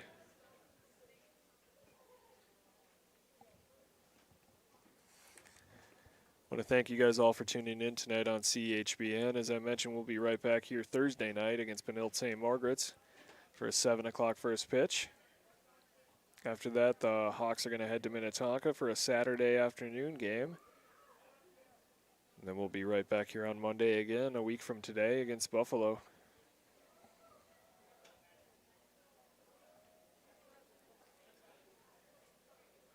Not sure what Kennedy's pitching depth looks like, but Conway's done a nice job here so far for the Eagles, limiting the Hawks to just 1 run on 6 hits.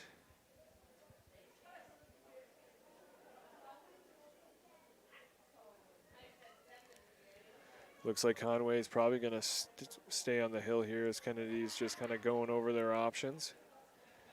Maybe discussing the game plan with Streeter and his good speed at second base. So Conway will remain on the hill for the Eagles.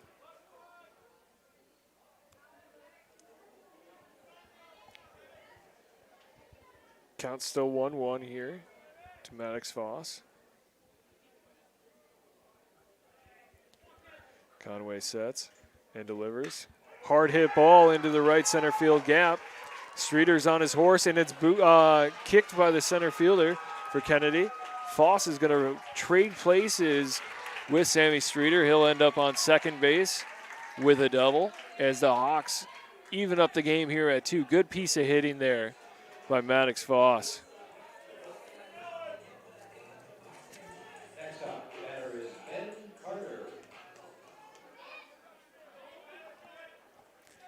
That's going to bring in Ben Carter, the senior heading to Vancouver Island University next year. He took over for Ethan Bachman, who followed a pitch off his right knee in the first inning. Carter takes that one low and inside, and Maddox Foss is able to advance to third on the pass ball. Little fire now here from the Hawks side. Little chatter. It's been a kind of a quiet Monday evening here at Athletic Park. Not a lot of energy in the stadium, but it's starting to pick up here as we head to the later innings. So Foss is now at third, infield in for the Eagles. 0-1 count. Here's the pitch to Carter. Carter follows that one back off the backstop. It's going to return to play.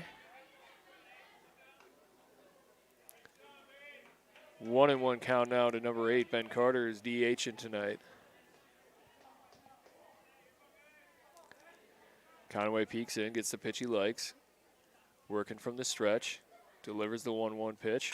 Carter's able to hit that one shallow into right field, and it's going to drop and score a run for the Hawks as Carter's in with an RBI single.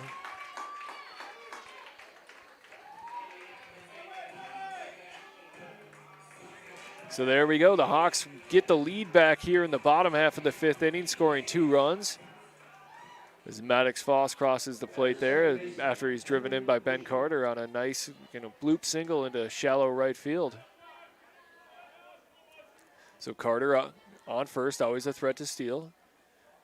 Bushy digs in here for the Hawks, the second baseman. Conway sets and delivers. Bushy's going to take that one. It's going to sneak past Gage Schmidt as Ben Carter heads on over to second base. Hawks starting to get a little something cooking here. Gage Schmidt calls for time as he wants to go discuss it with Brett Conway, the pitcher for the Eagles. Maybe a little miscommunication on the pitch selection there.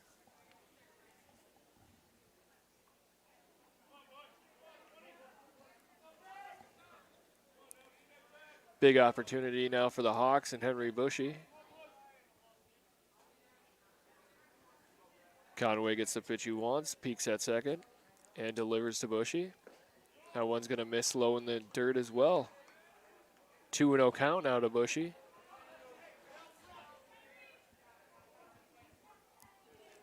Hawks have 8 hits tonight, just 3 runs to show for it though, as they left the bases loaded in the 4th inning. Conway sets and delivers. That one's going to, it's going to be in for a strike. I thought it might have missed a little low, but it's in for a strike. 1-2 now to Henry Bushy, the second baseman for the Hawks. As I do see a little bit of activity now in the Kennedy bullpen.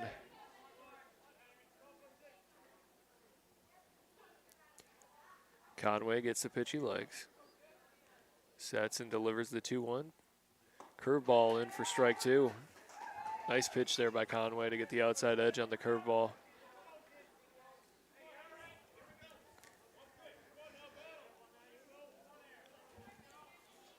Looks like number 5 is up in the bullpen.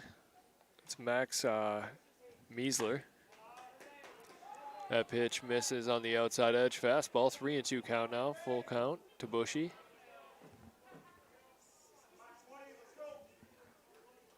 Excuse me, Max Meisler up in the bullpen for Kennedy, the righty.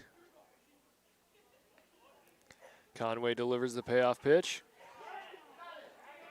Gets the strike 3 call on a changeup on the inside half. So Henry Bushy's going to retreat into the dugout, giving A.J. Cantu, who, as I mentioned, has reached his last 6 at-bats, an opportunity to extend the Hawks' lead here.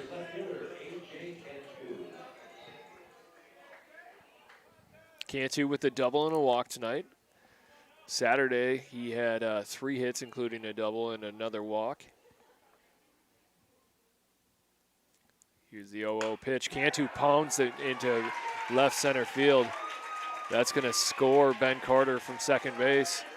And there we go. Carter screams as he crosses home plate. The Hawks extend the lead. Cantu now 7 at-bats, 7 times on base, including 2 doubles and 2 walks. He is on fire. Next up, Thomas Henson.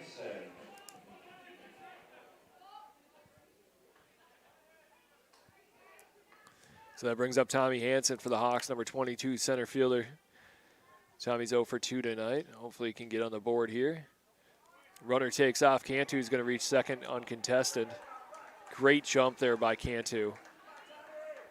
He took off as soon as Conway picked up his leg.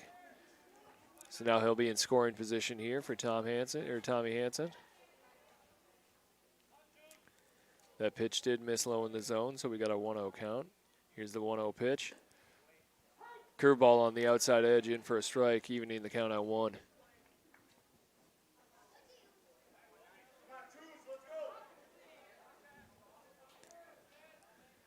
Big insurance run here for the Hawks tonight. Tommy Hansen. Curveball, that one's going to miss on the outside edge. Little activity now in Chaska's bullpen. I didn't borrow Coach Welter's glasses, so I can't quite see who's down there.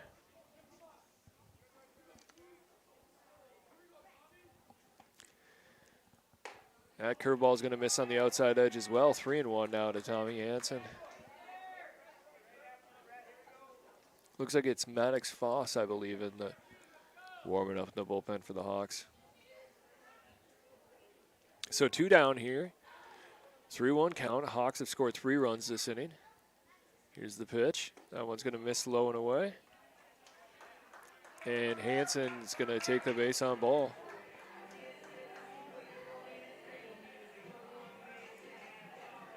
Looks like Kennedy is going to go to a pitching change here. Good at bat there by Tommy Hansen.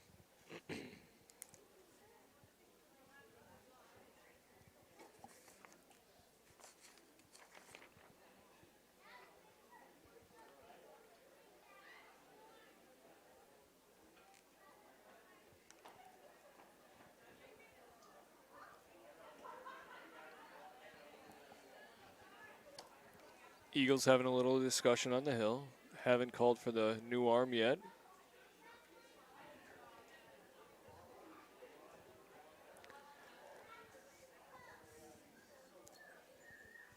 Looks like Max Miesler is ready, though, if he gets the call. And there it is. Conway, after a fairly solid outing, hands the ball over. And that's going to bring in Max Miesler. Defensive change for Kennedy. Now pitching, number 5 is Max Heisler. Here's the pitching line for Brett Conway. 4 2/3 inning pitched, faced 27 batters, 9 strikeouts. As my we'll be right back on CHBN to bring you the rest of the bottom half of the 5th inning.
We're back here for the remaining half of the bottom of the 5th inning. Max Miesler coming in to throw for Kennedy. And Carver Miller, leadoff hitter for the Hawks, digging in. Hawks have a runner in scoring position. That's A.J. Cantu. And Tommy Hansen, their center fielders, are at first base after drawing the walk, ending Brett Conway's night for the Eagles. Miesler sets and delivers. He's going to hit Carver Miller right on the backside. So that loads him up for the Hawks and brings up Nolan Kemp. Kemp gets a little opportunity for redemption here. He left the bases stranded, or the bases full in the 4th inning. So now with 2 outs, Nolan Kemp up, the 2-hitter for Chaska. Bases are loaded. Miesler working out of the windup. Here's the pitch. Changeup. Gets a swing and miss from Nolan Kemp. Carver Miller seems to be okay after taking that one in the lower back. The 0-1 pitch now to Kemp. That one misses up in the zone. Look for Kemp to drive something here. He did have a triple in the 1st inning, scoring the Hawks' first run.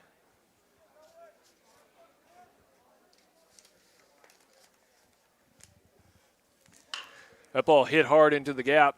It's going to sneak through, or no, the shortstop Manning's able to make the play, keeping it in the infield, saving a run, but he's unable to get anybody on the base pass. So Nolan Kemp with the infield single, extending the Hawks' lead out to 3.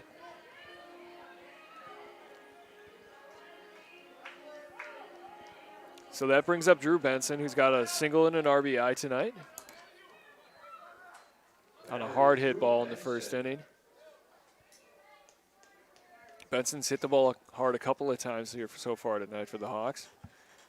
I'm sure he'd love to do it again now with the bases loaded. Chaska leading 5-2. Hawks have 10 hits as Miesler sets and delivers. That one's hit down the right field line. It's going to get out of play. 0-1 count now for the Hawks.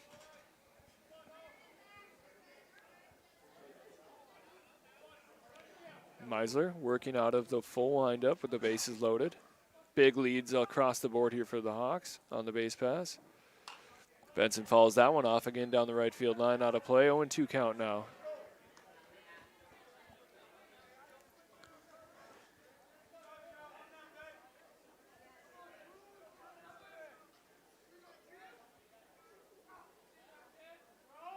And here's the 0-2 pitch. That one's going to miss up and in. Schmidt knocks it down. Runners take a peek but do not advance.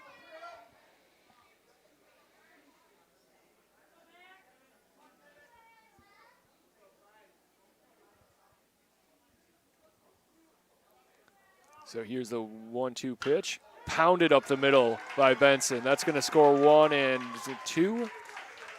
Nolan Kemp's going to advance to third. So Tommy Hansen scores. Carver Miller scores. Drew Benson with a 2-out RBI single. 2-out, 2 RBI single for the Hawks, extending the lead now to 7-2 as they're starting to break it open a little bit. That brings up big Nathan Rosenberg. Drew Benson's been on fire recently. He's hitting the ball hard all over the field.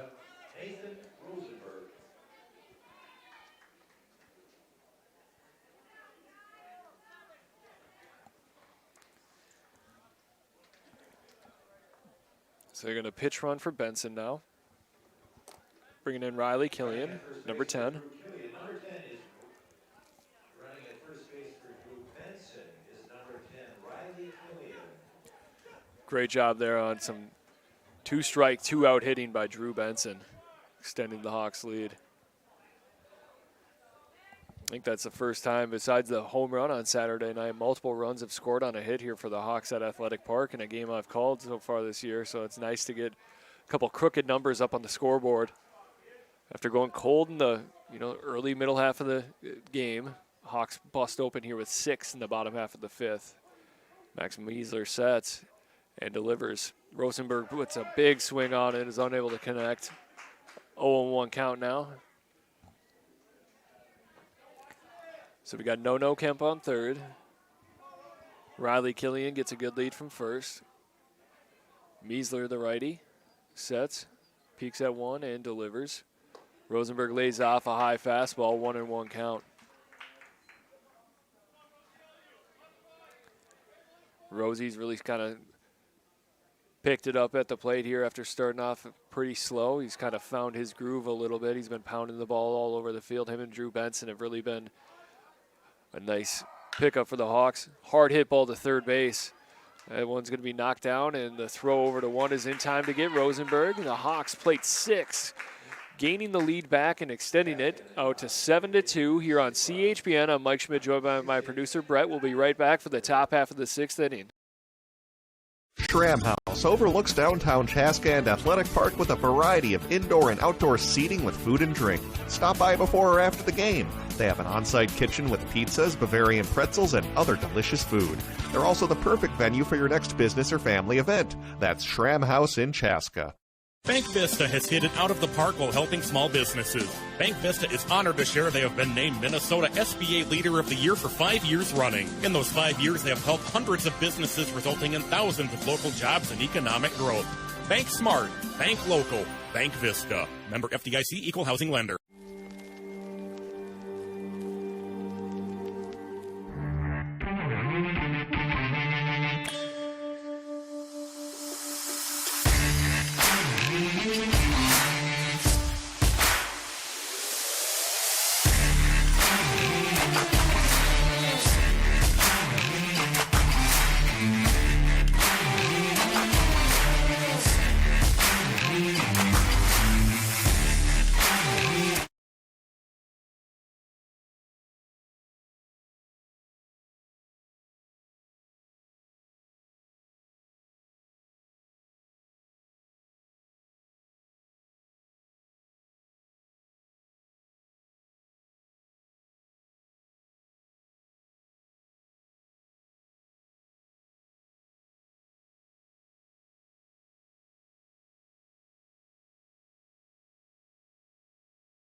Welcome back here for the top half of the 6th inning as the Hawks take a 7-2 lead into this inning after 6 runs on the bottom half of the 5th.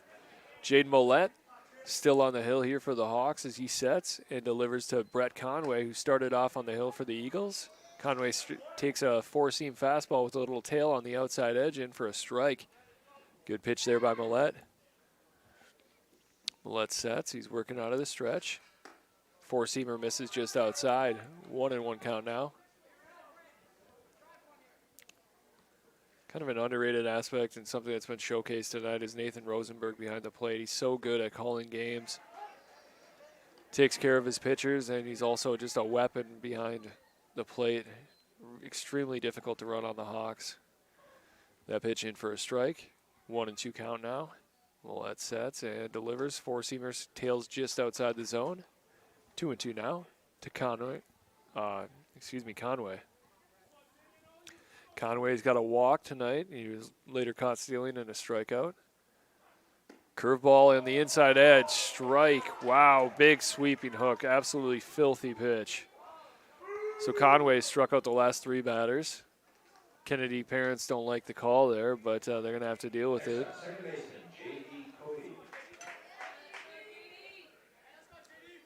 12 strikeouts for Millette tonight. And that first pitch is going to be fouled off the backstop. 0-1 count now. Millette working at a good pace. He's facing off against J.D. Cody. Cody's got one of the few hits tonight here for the Eagles. Curveball absolutely bent the knees. Cody thought about swinging at it. He held off. Kennedy fans letting the ump hear about it after they didn't like that last strike 3 call. It's the 1-1 pitch. Fastball right down the middle for a strike.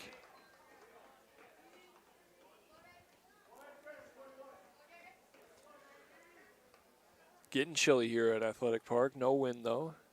Here's the 1-2 pitch. Tap down the right field line. Handled by Drew Benson. He's going to tell Millette to hold off as he takes care of it himself. 2 down now here quickly in the top half of the 6th inning.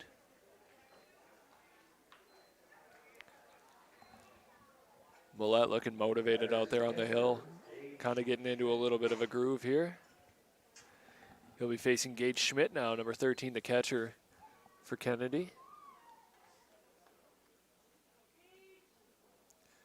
Millette sets and delivers. Misses inside on the fastball. Velocity still there for Millette. I know the pitch count's starting to get up there a little bit.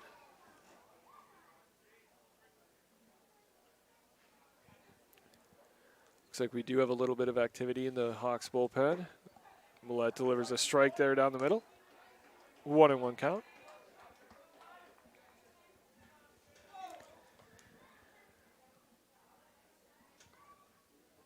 So 1-1, 2 down here. And the pitch. Fastball on the inside edge in for a strike. 1-2 count now.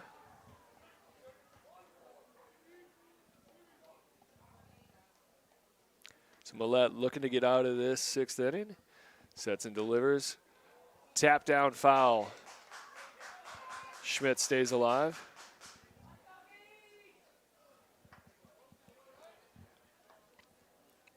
Like to see that big sweeping hook here from Millette. See if he can get his 13th strikeout and get out of this inning.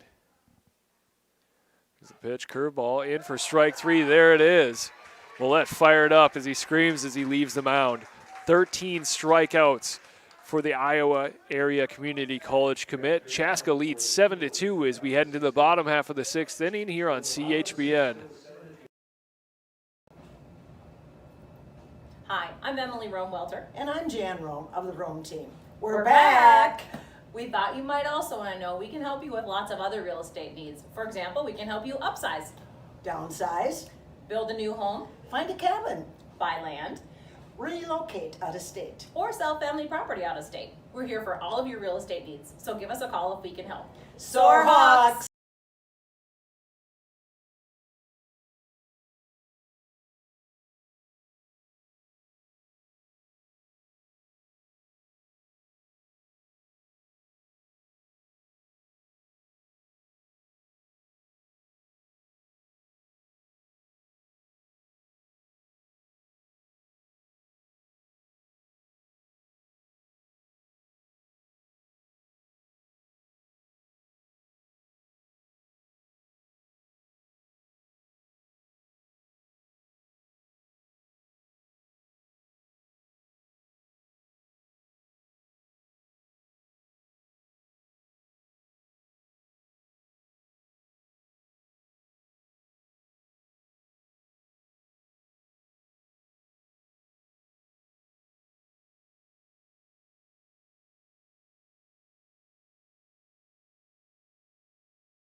We're back here for the bottom half of the 6th inning at Athletic Park on CHBN. I'm Mike Schmidt, joined by my producer, Brett. Hawks carrying a 7-2 lead into the bottom half of the 6th after a big 5th inning in which they were able to plate 6 runs. Knocking out starting pitcher for the Eagles. That was Brett Conway, who moved over to first base. Max Meisler now on the hill for Bloomington Eagles. Kennedy. It's been a long Monday. Maddox Foss leading off here for the Hawks. Looking to extend the lead. Takes a pitch up in the zone, 1-0 count.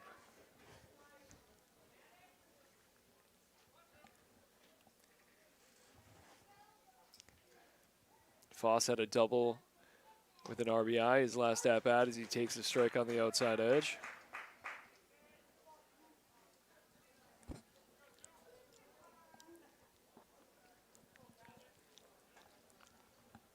Meisler delivers. Home plate ump said that Foss went. I don't know if he did. Chaska's dugout doesn't agree with the call.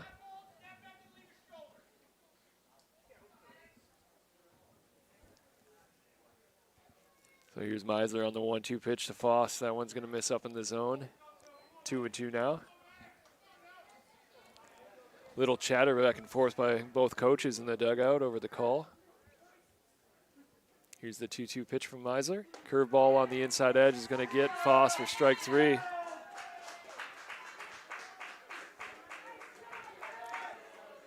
And it brings up Ben Carter. Carter is took over at DH for Ethan Bachman after he fouled one off the inside of his knee in the first inning. Or excuse me, second inning. So Ben Carter now up. Takes that curveball low and away for a ball. 1-2 count now with 1 down.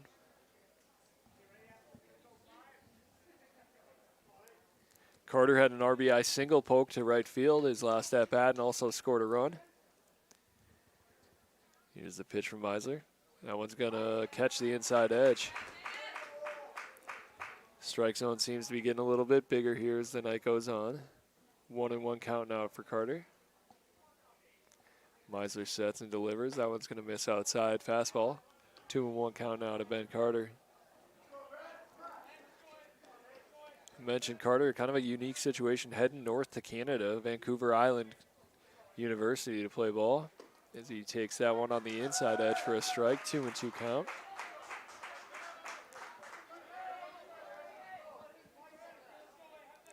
Little chatter now from the Chaska dugout, trying to fire up Benny Carter. Curveball as Carter fights that one off. Reaches the backstop. Still 2-2 here for the Hawks.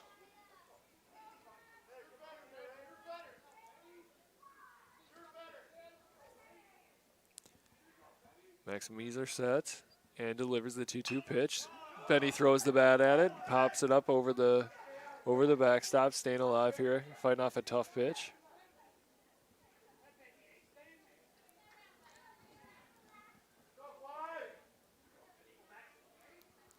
Still a 2-2 count here to Ben Carter.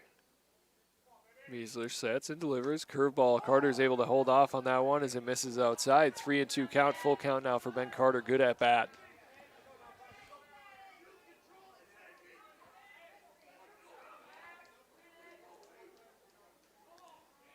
Carter, a good 2-strike hitter. Now with the count full. Takes a pitch up in the zone. Carter earns the walk the hard way there. Good job by Benny Carter. So Carter reached all 3 times he's come to the plate tonight. 2 walks and an RBI single. That brings up Henry Bushy, number 20 for the Hawks, second baseman. Bushy has a single tonight. A pair of strikeouts. Carter with a big lead. Bushy hits that one to right field. It's got the right fielder drifting back, and he is able to make the play. Carter retreats back to first. 2 down now as Bushy is retired. Nice play there by Mike Doyle in right field, drifting away from help towards the right field foul pole. He's able to make the play. A.J. Cantu now up for the Hawks. As I mentioned, he's on an absolute tear. Reached his last 7 at-bats. Carter with a big lead, and he takes off. Throw's going to be late. Carter's in safe after a head-first slide. Runner in scoring position now for the Hawks, and their hottest hitter up, A.J. Cantu. Ben Carter coming off the bench and having a great game. Reached all 3 times he's been on base. Got an RBI, a run scored. As Carter dives back into second after the quick pickoff throw.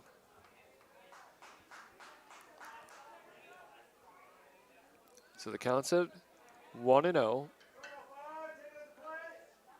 2 outs here. Measler sets and delivers. That one's going to sneak by. Carter walks into third. 2-0 count now. Schmidt wants to have a little discussion with Measler.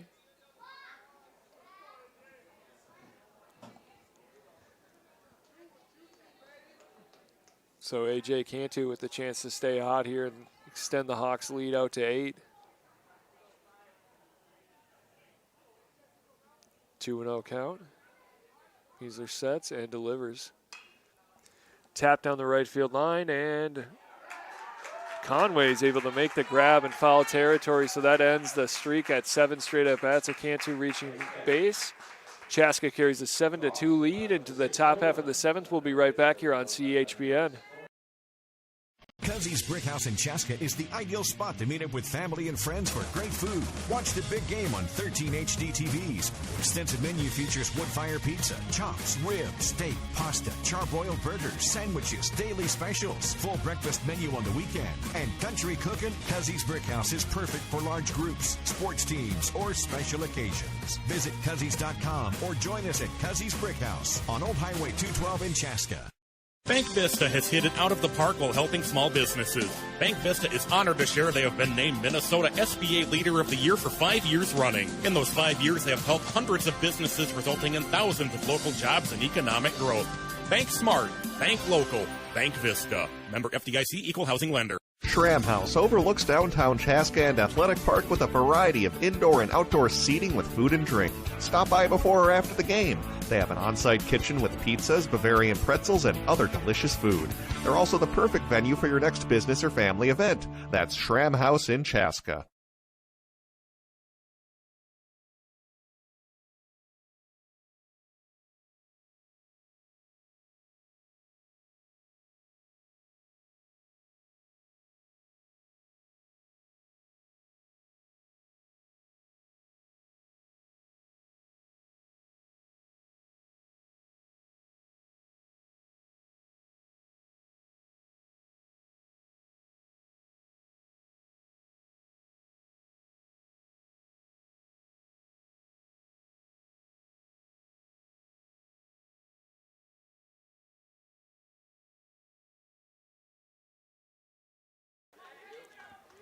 Welcome back here for the top half of the 7th inning. Hawks up 7-2 after a big 5th inning where they scored 6 runs. Jaden Millette, the Hawks starting pitcher, allowed 2 runs tonight, 1 earned, and struck out 13 batters. He's done for the night as he hands the ball over to Sammy Streeter.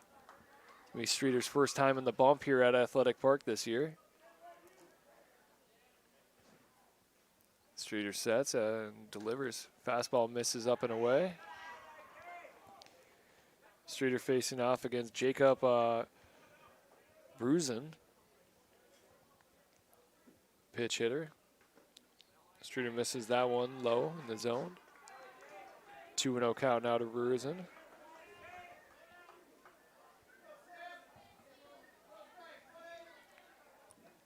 As I mentioned, Streeter typically kind of a second baseman, defensive specialist on the hill tonight now. That one misses up and inside. 3-0 count here to Bruzen.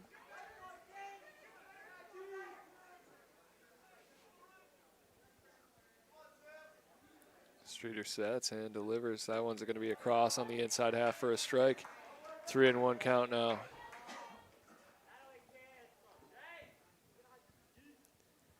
Hawks carrying that 5-run lead of 11 hits tonight. Streeter catches the outside edge there for strike 2. Full count now as he works his way back.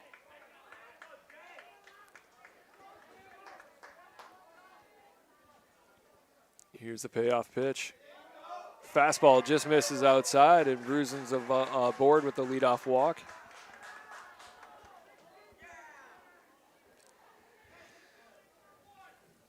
Next up, the pitcher, Max Meisler. That brings up Max Meisler, the pitcher for Kennedy Eagles. His first at-bat here tonight. So Streeter sets and delivers. First pitch strike on the inside edge. Good pitch there by Sammy Streeter. Keep working ahead in the count. So no outs, 1 strike, no balls. Top half of the 7th inning, Hawks leading 7-2. Streeter sets and delivers another fastball on the inside edge. This one driven down the right field line, but it's going to sneak foul.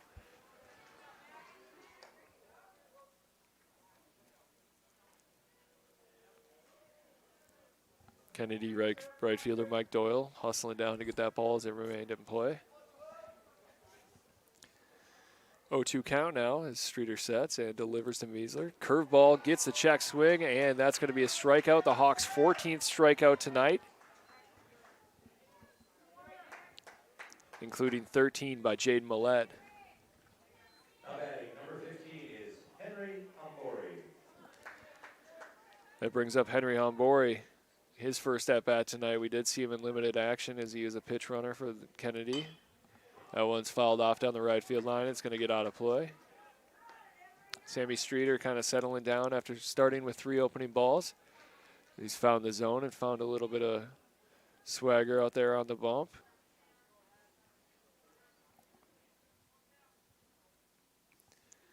Curveball is going to miss just high, bringing the count to 1-1. I want to mention again, thanks to all the teachers that came out tonight. I know the kids appreciate it. My wife's a teacher as well. I know Teacher Appreciation Week was this past week, so shout out to all teachers across the country. As Streeter gets that one in for strike 2. Ombre digs in. Streeter gets the pitch he likes, peeks over at 1 and sets. Here's the 1-2 pitch.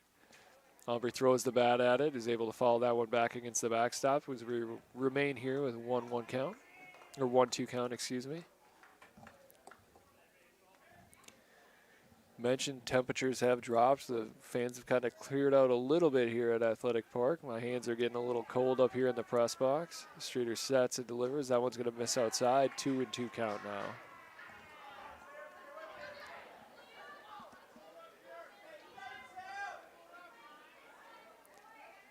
Little chatter here from Chaska's side of the grandstand, cheering Sammy on.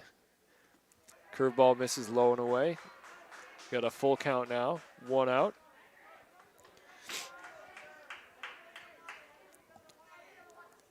Big pitch here for Sammy Streeter as Nick Manning, the leadoff hitter's on deck. It's going to be a fastball hit hard to short. Maddox Foss makes an excellent play moving towards the hole to get the out at second. Chaska's unable to turn it as Bushy fires over to Benson just late, but heck of a play there by Maddox Foss. Foss was shaded over, basically playing behind second base. He was able to work his way, covering a lot of ground into the hole, turn that out. So Streeter now 1 out away from the Hawks win.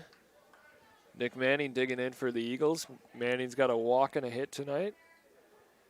He also grounded out to second base to start the game off. That one misses low and away by Streeter. 1-0 count now to Manning.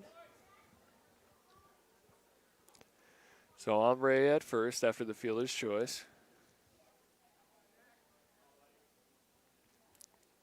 Streeter delivers a strike, and it's hit to second base. Henry Bushy's unable to handle it, and he's aboard, reaching on air.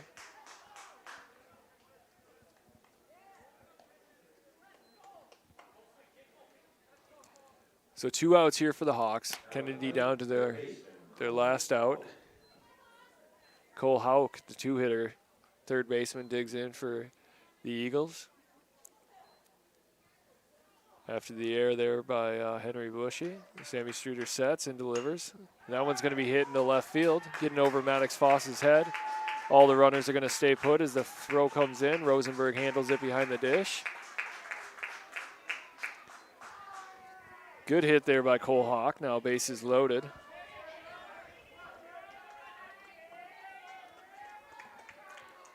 That brings up big Ryan Fortner, first baseman.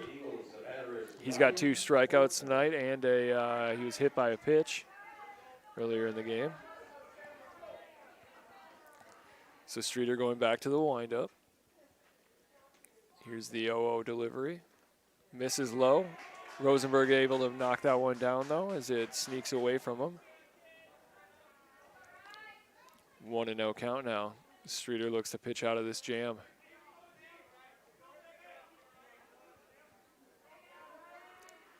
Chaska with the 5-run lead, so they do have a little bit of wiggle room. No action in the bullpen. Streeter sets and delivers a strike on the inside half. Fortner swings and misses. 1-1 count now, 2 down. Top half of the 7th. That last hit was just the 4th for the Eagles tonight. Streeter working out of the windup, gets his pitch and delivers. And it's a fastball, misses just low in the zone. 2-1 count now.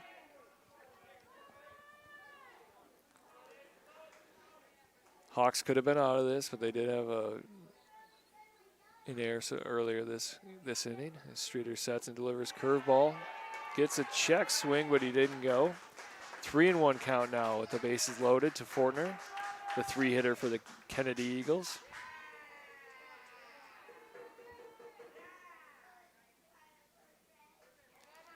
Streeter sets and delivers. That's a fastball in for a strike. Full count now, 3-2 to Fortner.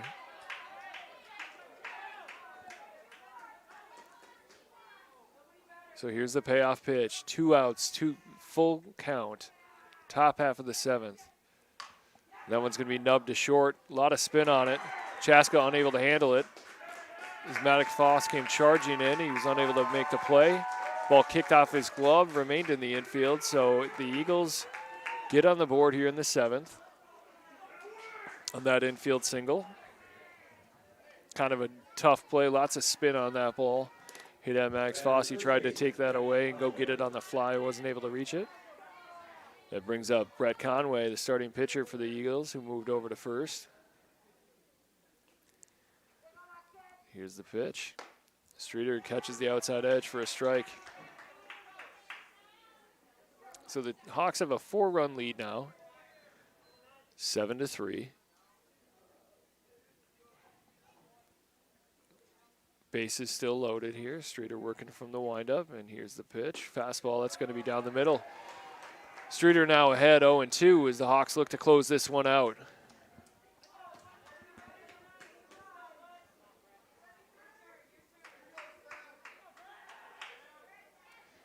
So here's the 0-2 pitch.